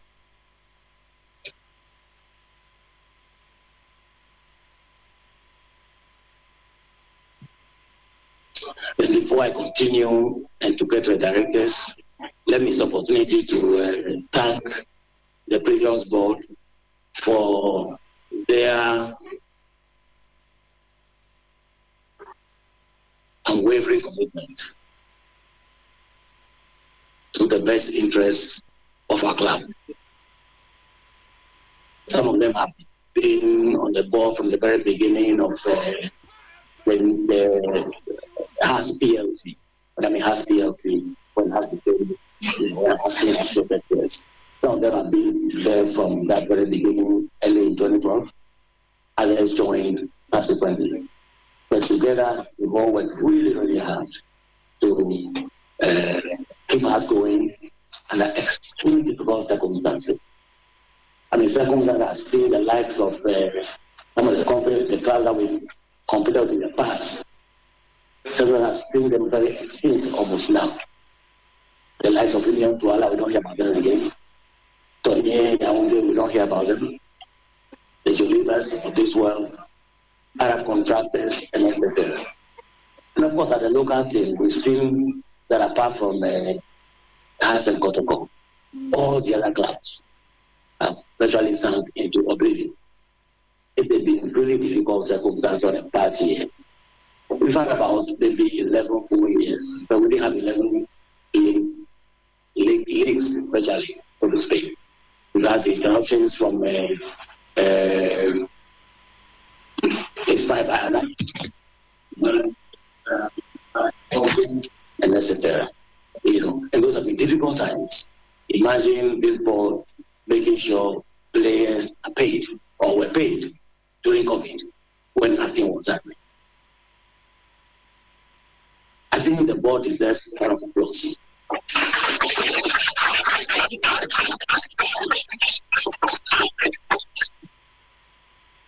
Thank you very much. What we set out to do was to build on what was done by those before us.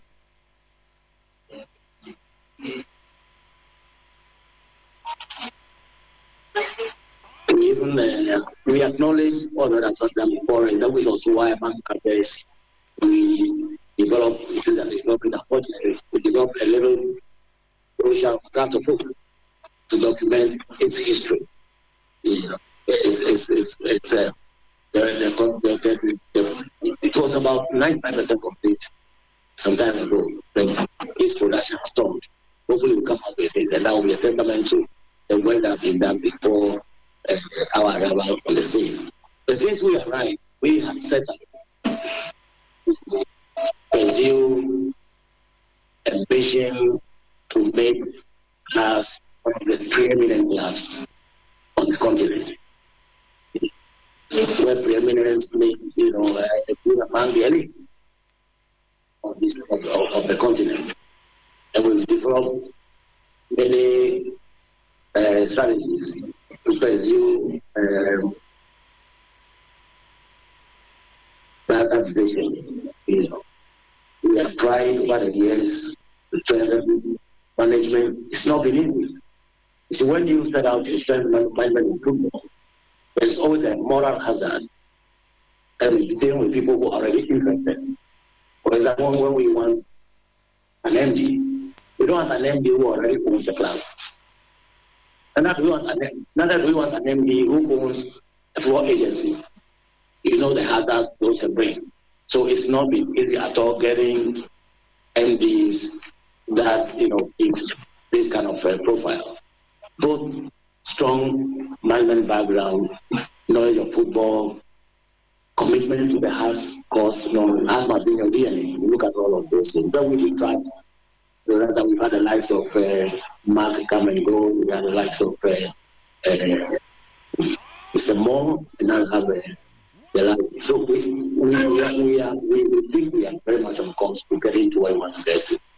It's been with the technical side as well. We've always tried to strengthen technical side. It's not been easy. We've seen the likes of Man United suffering similar fate. We've seen it with Chelsea currently. It's not been easy. Someone does well in one club, comes on that club. Over the years, we have had certain lessons guiding us now. We have now we face a coach who is the most experienced that we've ever had, Coach Watara. We have to bring stability to that department. So that's that for the management and the technical. We also recognize the need for us to strengthen our finances. Okay? And part of that's the reason why we've established the commercial center.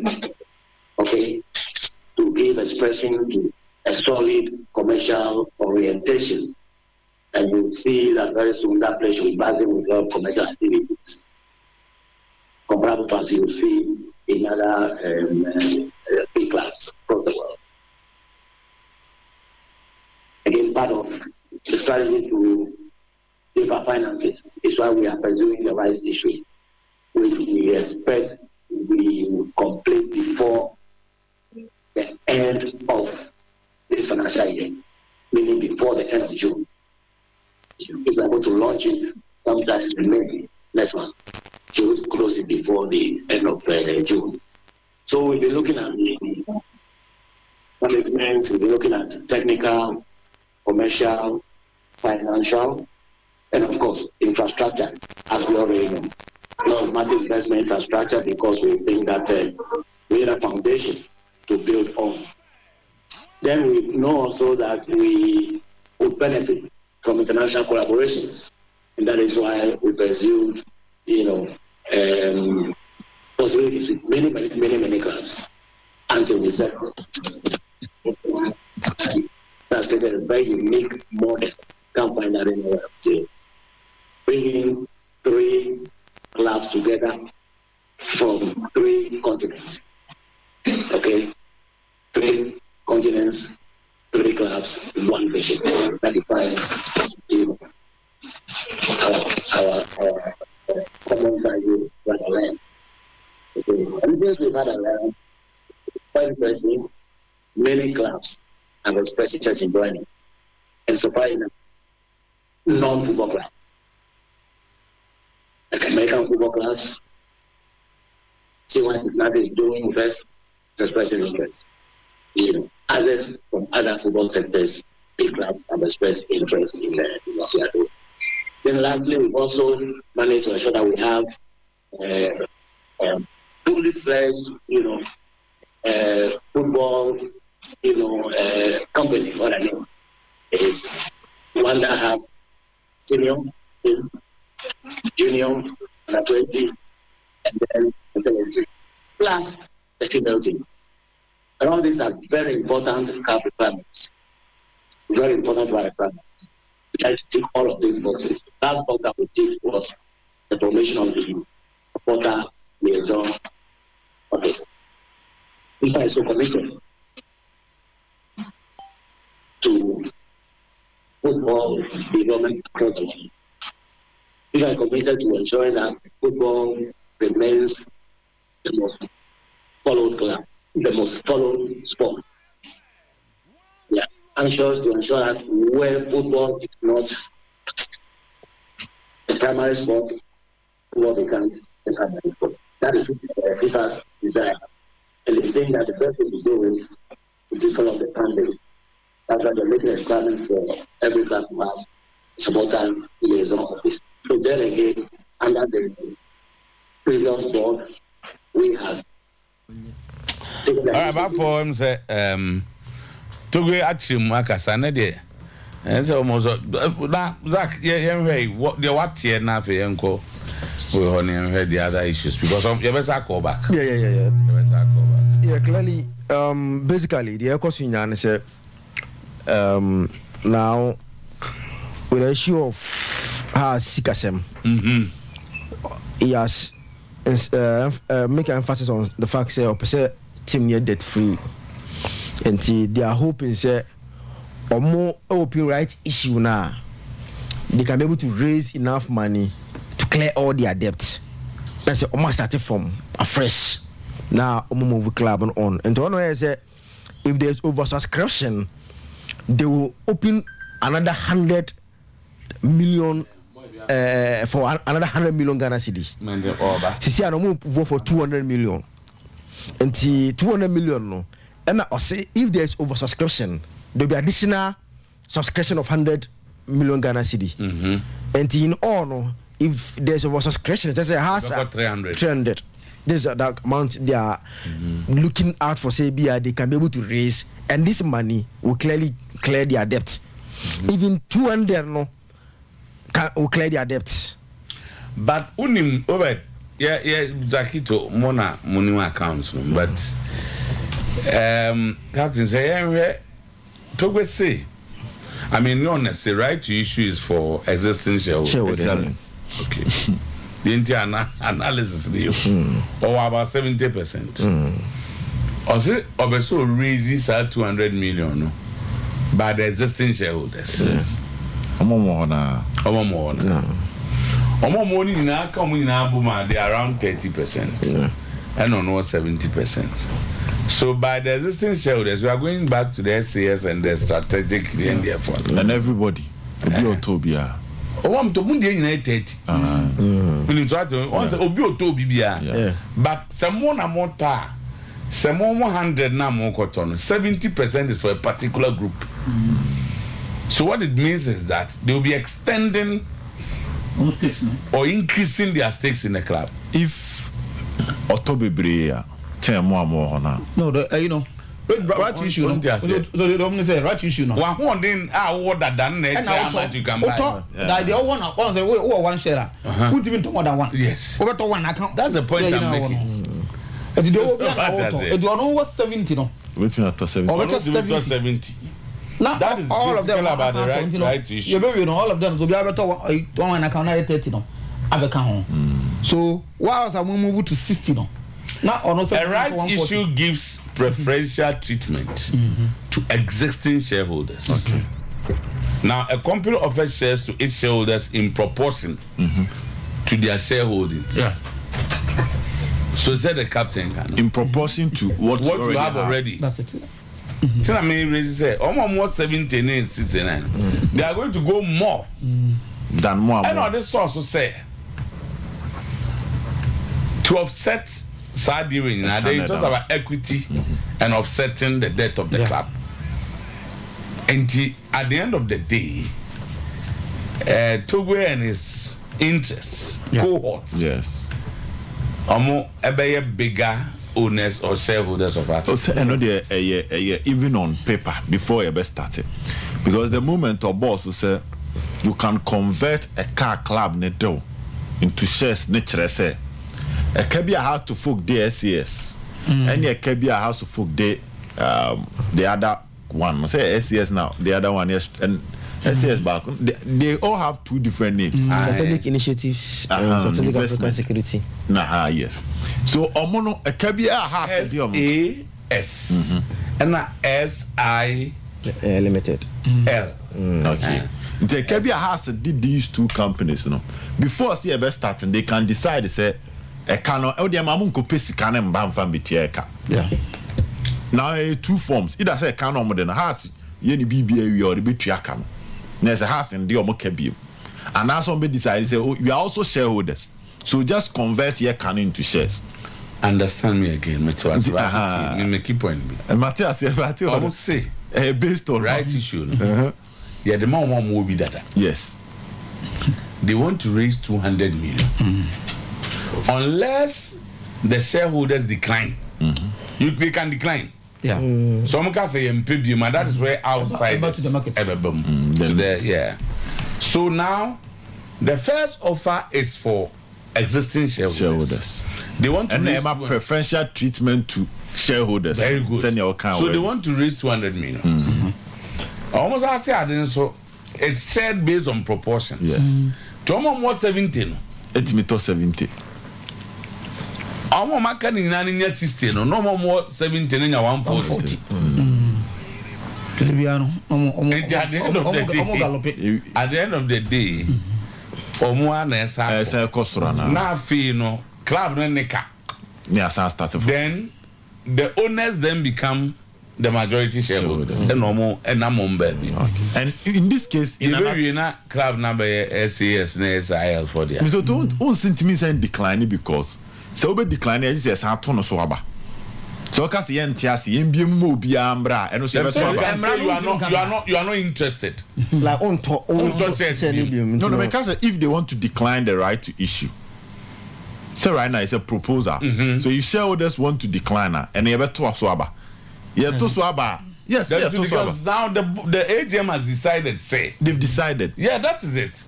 Say they are going to. Also, not all proposing. No, so now they will vote on it. Self votation. Process ni. Yes. So you. What is that? I must know. Where to swabo? No, but if you bring this proposal, shareholders need to be decided whether to. Now, okay, so this is it. Their strategies are the car. Yes. They better take an idea. Okay, yeah, dear Jumana Bosso say, yeah, no, say it. Okay. Baun and Vanche. So let's expand what we have. Ubetimaka semi de mean to be Bia Frank Nelson said de me won aye. I said so mo maka no me 200 na so man to be cry then no man invite outsiders to come. So when you say you could decide say you be new owner of and you be decide say you be na you decided. Yeah, they decided one take us no. The money interest in so outsiders will only come in if when they decline when shareholders and me meet your target. Yes. Yeah, be catcher. But they will meet the target. I didn't know interested ama nipa person mo tomo a the 100 on better be 100 account o man bezato listen no more they go and fight with the outsiders again back Chadin baby e kona say clear me don't me say so far say tiasie dey the rest of 30 but say tiasie dey as and na me make earlier on say before say be start to crowd we better no a canal club ne dey omo no they will just decide to convert it to shares into instantly crown on we can lead wa akwa pesca ansana no obia wo ekwan say oto because when you pre if you have 10% you have the right to buy 10%. Another 10%. Mateo ko dey ask you and I make say SAS no you start here no be so okay from 70 me kana me mo dem no Modi among converted to shares is here and uncle. The Hona, what can lead you? That's the point I'm trying to make. Apart from 70%, no, up to 69, 70. I'll bet me out to do. There's no need for them to even bring money from anywhere to come and so it's in the canal free on to also be our outside and our shareholder and maybe our 3% now. Club name they will canal who could pesca babetono. They will not have to bring any money because club need in the Canada will convert to shares will lead you. Well, lead that. Like Yan Quas and say, O'Shea, so O'Shea will lead you that speech now. All money very clear. Say, this is what you want to do. You don't want to make house debt free. Once has the Omaka. SAS and one has the Omaka. And the Ebelan has I debt free. But I knew a normal boss power. Papa, a board decision to decide to go into that. A lot of critical analysis on that. Yes. No, so also take a risk.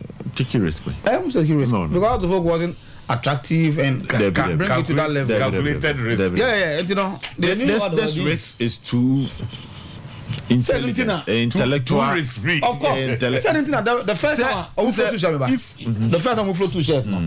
Who said that we kind of say Togo became House of Folk majority shareholder by default. It wasn't he was not intended to over here. But Omuya na man for Anton. What I say? That was where the company is not from the time. Is it the problem? Come on, and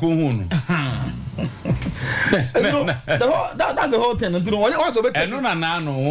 I say one can say initial says can also the actual trainer or more catching so the any factor shares maybe some there's that we are was trying to make that statement right now. The last time you can the best that the other shareholders can do a proper check and balance, which is I can't just shareholders the document you can one with that. You see, there's one thing about shareholding in a structure. The moment will be a majority shareholder. Forget it. Wow, dear change the cannabis. And say has or account fresh. That was this year up to the end of December 2023. And say the next 3 months will say up to the April March first quarter. It's almost 9 months already there. No because accounts need clean. Accounts accountant for nature say you may be an account up to date. Nature say is operating well. It's almost up to March. And they say the account the best source and the end you make AGM for front. But these are documents I mean sure shareholders be a ubi. Now there's a decision making. You better we you better go for coach we into a player we ka ni nyina omo na saye.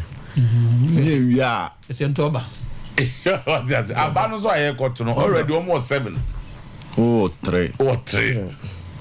I did with the minimum said minimum accounts. No, when I say it doesn't sound. Father, it sound to be you. Father, I was supporter now. They are only DBFD on the same day. No, he's a finance person. No, say. He's telling me to go and read. I said mergers and acquisition. Mergers and me document was raw baby about mergers and the I say based on that day, as a or catch as a tier for say me high tip day. It's I'm gonna say I'm so ne catch for Kofu man metro. I said that. Measures are from be that. From time I can find my mic. I say Kanwa. You better and money now. Measures are going to show the Manchester United story. Okay. That's the illustration on a book on strategy. Okay. Okay. My can you? I can. Measures and acquisition. From this conversation, it looks like we are minority shareholder. Umpire bit me a say majority shareholder ever run a club ni. That's the best you can do. That is so on running a year. Now, that's all on the other person running a year because of his interest. But clearly, if you want to be diabolical, una of his own running the year. No, but so diabolical. Running the year. A canabano. At the end of the day, a canabano. He might dance in the favor of the majority shareholder because the honor yes, I could just can free, but the bebo cano. And she says, yes, the honor you could just free, yeah. On one you kuna and then the bossy and the buy. And on yes, but what they are spending is different from the Tom says so. Yet you want it too. But Bossian Mokoje or Mokoje on one ho. And on where you had the better name, my Casa buy. No, say was and a cana equity was attending to equity. They say looks like your hands is locked. I said, can I buy? I project the Maclavo and I can't in a project. Based on the last recurrent expenditure, a recurrent expenditure, the day-to-day running of the club, which was supervised by Nipano Noir boy, Bossiana. And the business into infrastructure building. So good banning me Canada do na. Recurrent expenditure. You almost spend which is yes. Which if someone else was in charge, and on mumko boss abosiana ebia. Sorry, current expenditure no partner or the spending and coin someone who is someone. No, I'm just saying, say if it was Obifufro and in charge, I'm just giving an example. If Obifufro in charge and Uncle boss Abosiana free SAS or let's say Okobo Bosiani free owner, how he would have spent the Bosiano would have been different from how Togo spend it. So probably if you are saying Paniamanos up low now, he would have run the club to even get profit. Not sending Panos majority shareholders. It commit me around your profit. The question is not sending Panos majority shareholders. Not I'm just example. But you can do very kind. I'm just taste and preferences. You will be a while. On a majority shareholder, one can say young go to be mine. Yes, that good. Quebec's okay. Let's do more of football business. Concentrate on the academy so we can sell players. Yes. And on office say, okay, before all of this, let's infrastructure. That's it. Already more Pobima, which is acquired by the club. There's a commercial, some more dance at the Braka. Until then, I am a way more enquired in the middle term, no. My profits. That's it. I had to be so as for strategy, you'll be able to use their non-com.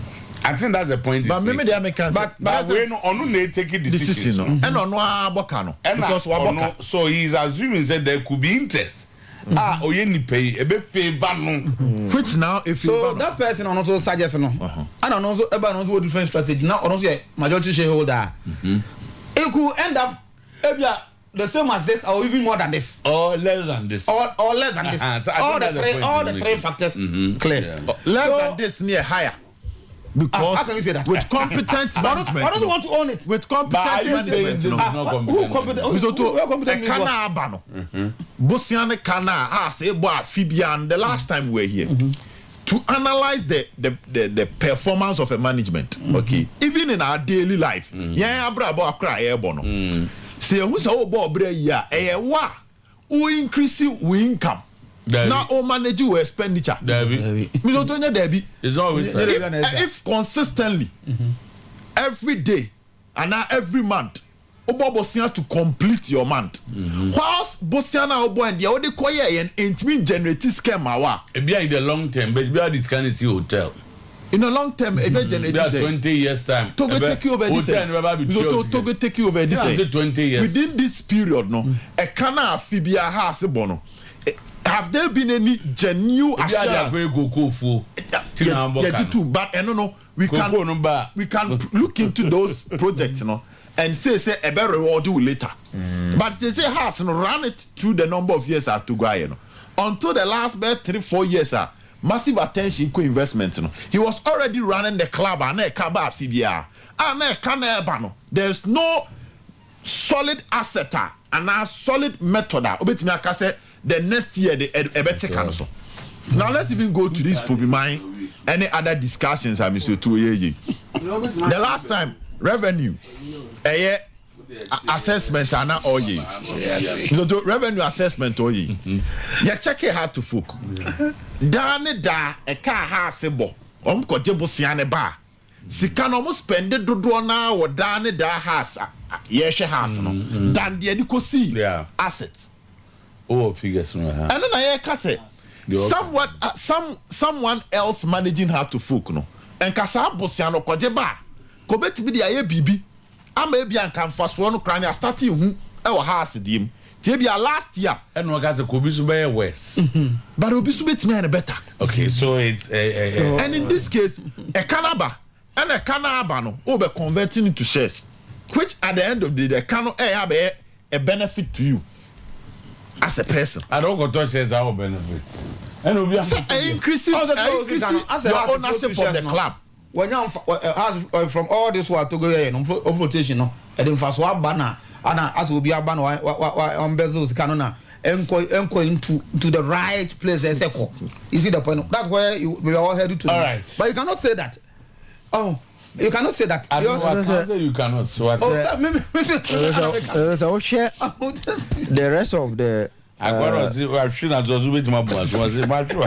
The rest of the 31.49 shares na aka which na the money the minority no and underutilize this solo what's it your man is akito nkwa o dey nyawe more money the money a problem is emu 15.6 en ba mienu nkwa dia tiasem ni 31.49 na aka chiri enye tugum company dia no emu 15.6 en ba mienu pe na was 15.6 no na ada ina ye the major the rest so there na nipa two no it's likely say say na okay interest I could not have interest Frank Nelson and so because sa two near Frank Nelson and Ato these are two yes omumienu nko ade na 15.6 and enya ni omumienu in current interest ade pa no say so we are good to be omunya current interest has for current interest no eh there off on the board based on that I'm not going to do how the who is what oh that's an ask so we are so share oh those are the president say no nim no do we want the bear that time you so one for the bear 10 billion 20 billion okay 2 million Ghana cedi 3 million 5 million and for Sasa na go to be but my way me bana ownership of Heart to Folk now there I think it has been established saying a move from but in the long term no the omu ye ebe bo 50%. They would no carry out let's say be a say who do will be told share no to be a bear Francis Mafo Nekaira oh car a white in sun TD oven TD no Ira registration number GR617Y GR617Y so utie Francis also pack car no ra no nwotwe or macro traffic lights oba no pay na car ni ho GR617Y pacho ka bia de un ka bia red number ka bia GR617Y aira we say some to two number no by white okay un over white bia two number we hu bia na atro number na gu ba bi waya no se wa information bia free 0599 547 966 0599 547 966 and 0246 228 675 0246 228 675 and one tinated herba your tinated fort syrup and no or menstrual disorders gaga crab becoming cause a more menstrual disorders but menstrual disorders ya ma asem ti oka se more menstrual disorders na je se wan kan ye ko be ma bie no menstrual disorder mu ko afichira enko ye mfa ase emaye bisa as no a time no short to be sa unya tenated fort syrup ano no ota breso a ebebo tenated vinegar mixture de eboa ma opese wo a ma healthy reproductive system afi so wanya jade mu enamu yare any sexually transmitted infections eno bi na be tenated 360 back capsules they supplement boa ma unya ho de pa benya wibu baby eto adrobia tenated no 020 5180012 020-518-0012 and 0501-619-868. Express Group Labor Kumasi Asaf Labor Runabout Omo Enkran First Light Kanisi Omo Tema Committee 18 la Shibi Omo Goy Filling Station Sunyai Omo Silver House Yeben High Court and Tamale 4 Monko Ayana Building, Yeben Tamale Teaching Hospital, and at Takoradi, your Market Circle, opposite Hotel Ernesto Fast Food, close to Takoradi Library. The ANE say Obasoko Canada, UK, Australia, USA, Germany, and America Kanwa. Na Obasoko Shiadi and outside Juma Ukrumwa. Oba, Yabetro Kwan, Yabamwa and Sowebi, and Yading of your casa in Biabwa. Even IELTS, English proficiency, no I SAT, and I say GRE, GMAT, Ning now open set obesity and now consta Dubai, Canada, UK, USA, Australia, Germany, so abra and I beso mo Dubai, Qatar, South Korea, so abra near no ninkomo, your dear, your connection, your intuition, your phobi passport to Mobi.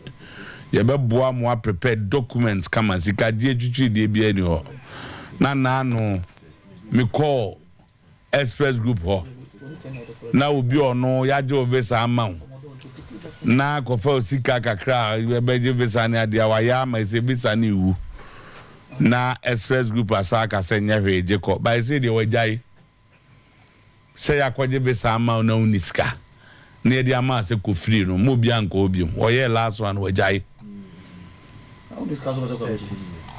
wa jevesa na maw ono aboa wa guide a prepare nema de amaw ye de vesa amaw fasika beja niska na afi wakofa nkofo pa achew ha me de ofrem ko me so de omfa mani ba ko ba last one no tese ni ba ko abrucha we ntu eska wa so niska vesa nzu ma ne nsei but ya yeso on de onko so ye adwuma no nyeska no the abawa mfa amaswa e woni ni nyame asem phrases here 055 w ono sofo no god have ono sofo to ono nyade obekare odna manyame 055 5550067 055 5550067 waye adwuma ya no ma asem da ono onye obi a oye basabasa kame kwame manonka electroland showrooms no doorso open TV fridge Obedo move ko new apartment no mana.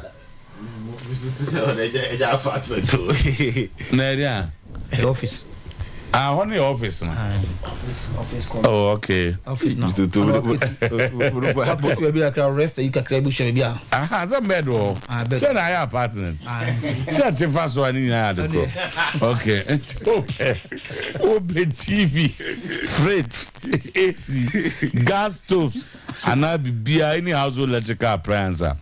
Collect land showrooms. Showrooms ni Samsung, Media, TCL, Nasco. Udru hope kasi ya Guinness Junction. Utra Palestra Fitness Center Pentecost wona wo kono. Top price so ya ho ya ben love for na Santasi Allied Oil. Ubenya huge discounts any free gets free. That was 0543 554 949 0543 554 949. We ya na one kwe mistake. Bia no munsu papa. Kangen and magic drinking water. Alkaline water no. O break it fast pet. O here alkaline water kangen. No hassle. Ebema de chian wide in papa. Rich in minerals, calcium, insure magnesium, potassium, iron. bibia o nom na asa o sa ye ho aduro o da utimi da papa mo amoda mo ntimi na no mo mpe kanjin ebema mo jedi afrusani wo mu rich in antioxidants afi ema oluku young wo timi hu na ida ma ha me na no ngofo bi hu mi krom se nom ga se mo 50 years na nje matra matra oluku young no and kanji na bo kanji obi hu mi ga tem se na we 50 am so we am say 50 matra 50 years da me go say a fact na fact and ya monum ka kanji de ye yo ha liver kidney bibia bo se de bia we fresh pa brema o de no adwane wo fie nyam say ne kanji de say de eno ye once a week we ya sa be bo fik eti brema UGC ebi hodu asa so asuma nkwan ne ho baby amiki didi ho so wa je ko folk eze o Western region. What Adam Vukofo? Free scare from the show. Cassidy. And they go for I don't know better trigger. Eddie here. So combination is danger. And you could danger. Oko, they say. Wakra Oko. And the fre 0241449191. 0241449191. And yeah, Kanjen no. Aviente. Obi anya finance. What that was no. Yeah, calculation. One for be okay ni name of shareholders no.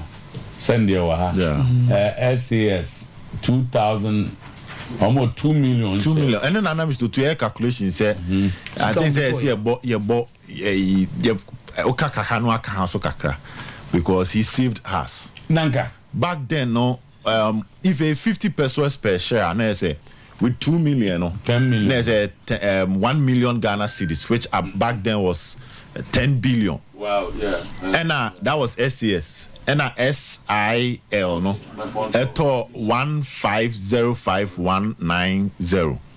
Then also no, o check ya 752,000 Ghana cedis. Then I said 2 companies, no, in 2011. Togo invested around 17 billion. 18 billion. To 17.5 billion back then. 1.7 million. 1.7 million. Until we had 2011. That time to 2011. Nana Krano Ska we say. And I'm just saying. If you jedum for a club like Hearts of Folk, we invested 2 million cedis. In 2011, no. So you are looking at 13 years later. Some no ya there, but me pese on a raw way. Yeah, but so 13 years no. Many boys be a child will be of course. My focus is the 13 years ago because 13 years ago and this amount no based on inflation. That time can okay anyway. That time for the investment you baby and you are looking at something huge, so in as much as his management style no and your profitable man has no. Misata at 40,000. Yeah, so you multiply that by 50 pesos, which is around 20,000 Ghana cedis. 40,000 better 20,000 but guess about 20,000 Ghana. Commodore Mensa. 2011. 2011. Oh, we are 2011. Captain and goes on go to me. But to 2011 interest has more so. I know. So the business. Also, no investment. Yeah, I'm saying so to a profitable investment. And then your profitable investment. Not that bad. After 13 years. And then I make question. Investment will take it time. To I make question the administrative style of Togo, because after 13 years, as evacuated Tobio. And to me, I'm fan for Swamba. But in the coming days, the ombit me I am and your master. Strategic Initiative Limited. Yes. Almost 1505. Yes. Nokolo. Nelson Frank Ahoy Atokwabna Nana Rekwampim State Amisa Takwesi Commodore Mensa Emmanuel Mate ni Aibonte Gbesemanche Kensel Fred Adro Grace Francisca Addison Philip Kojoado. Lawyer Ano I maybe Kofi Kumado and the Thompson's what 10,000 your whole. It's around 5,000 Ghana. And no good info no one. Jamefe Emmanuel Kafui, Akuli Frank, Dr. Krensel George Ben, Accra of Greater Accra Regional Chapter, Ado Daniel Ameyao. Top 20 no. Omo total was 4,653. Others near 462. Others no there. Nana ya mensa mo no. And the top 20 no. Almost 91% roughly. Yeah. The 20 no, the team 20 no. And no more Makani around 9%. Okay, that is it. The top 20 in album the chapter 9 for any. Yo, so what am I there? I'm saying, and especially. We are not going to be. Oza. We are because baby I walk. Time no. Oza. I'm on no. Sister some na make an dinner. Oza on there. Senti me nya da dia. Sister ko twetche be hajuni. You be sister birthday. Sister birthday. O di sister ko twetche. Na na black. Me wo yi mi fra. Madam for Alex. Na so ye cheap.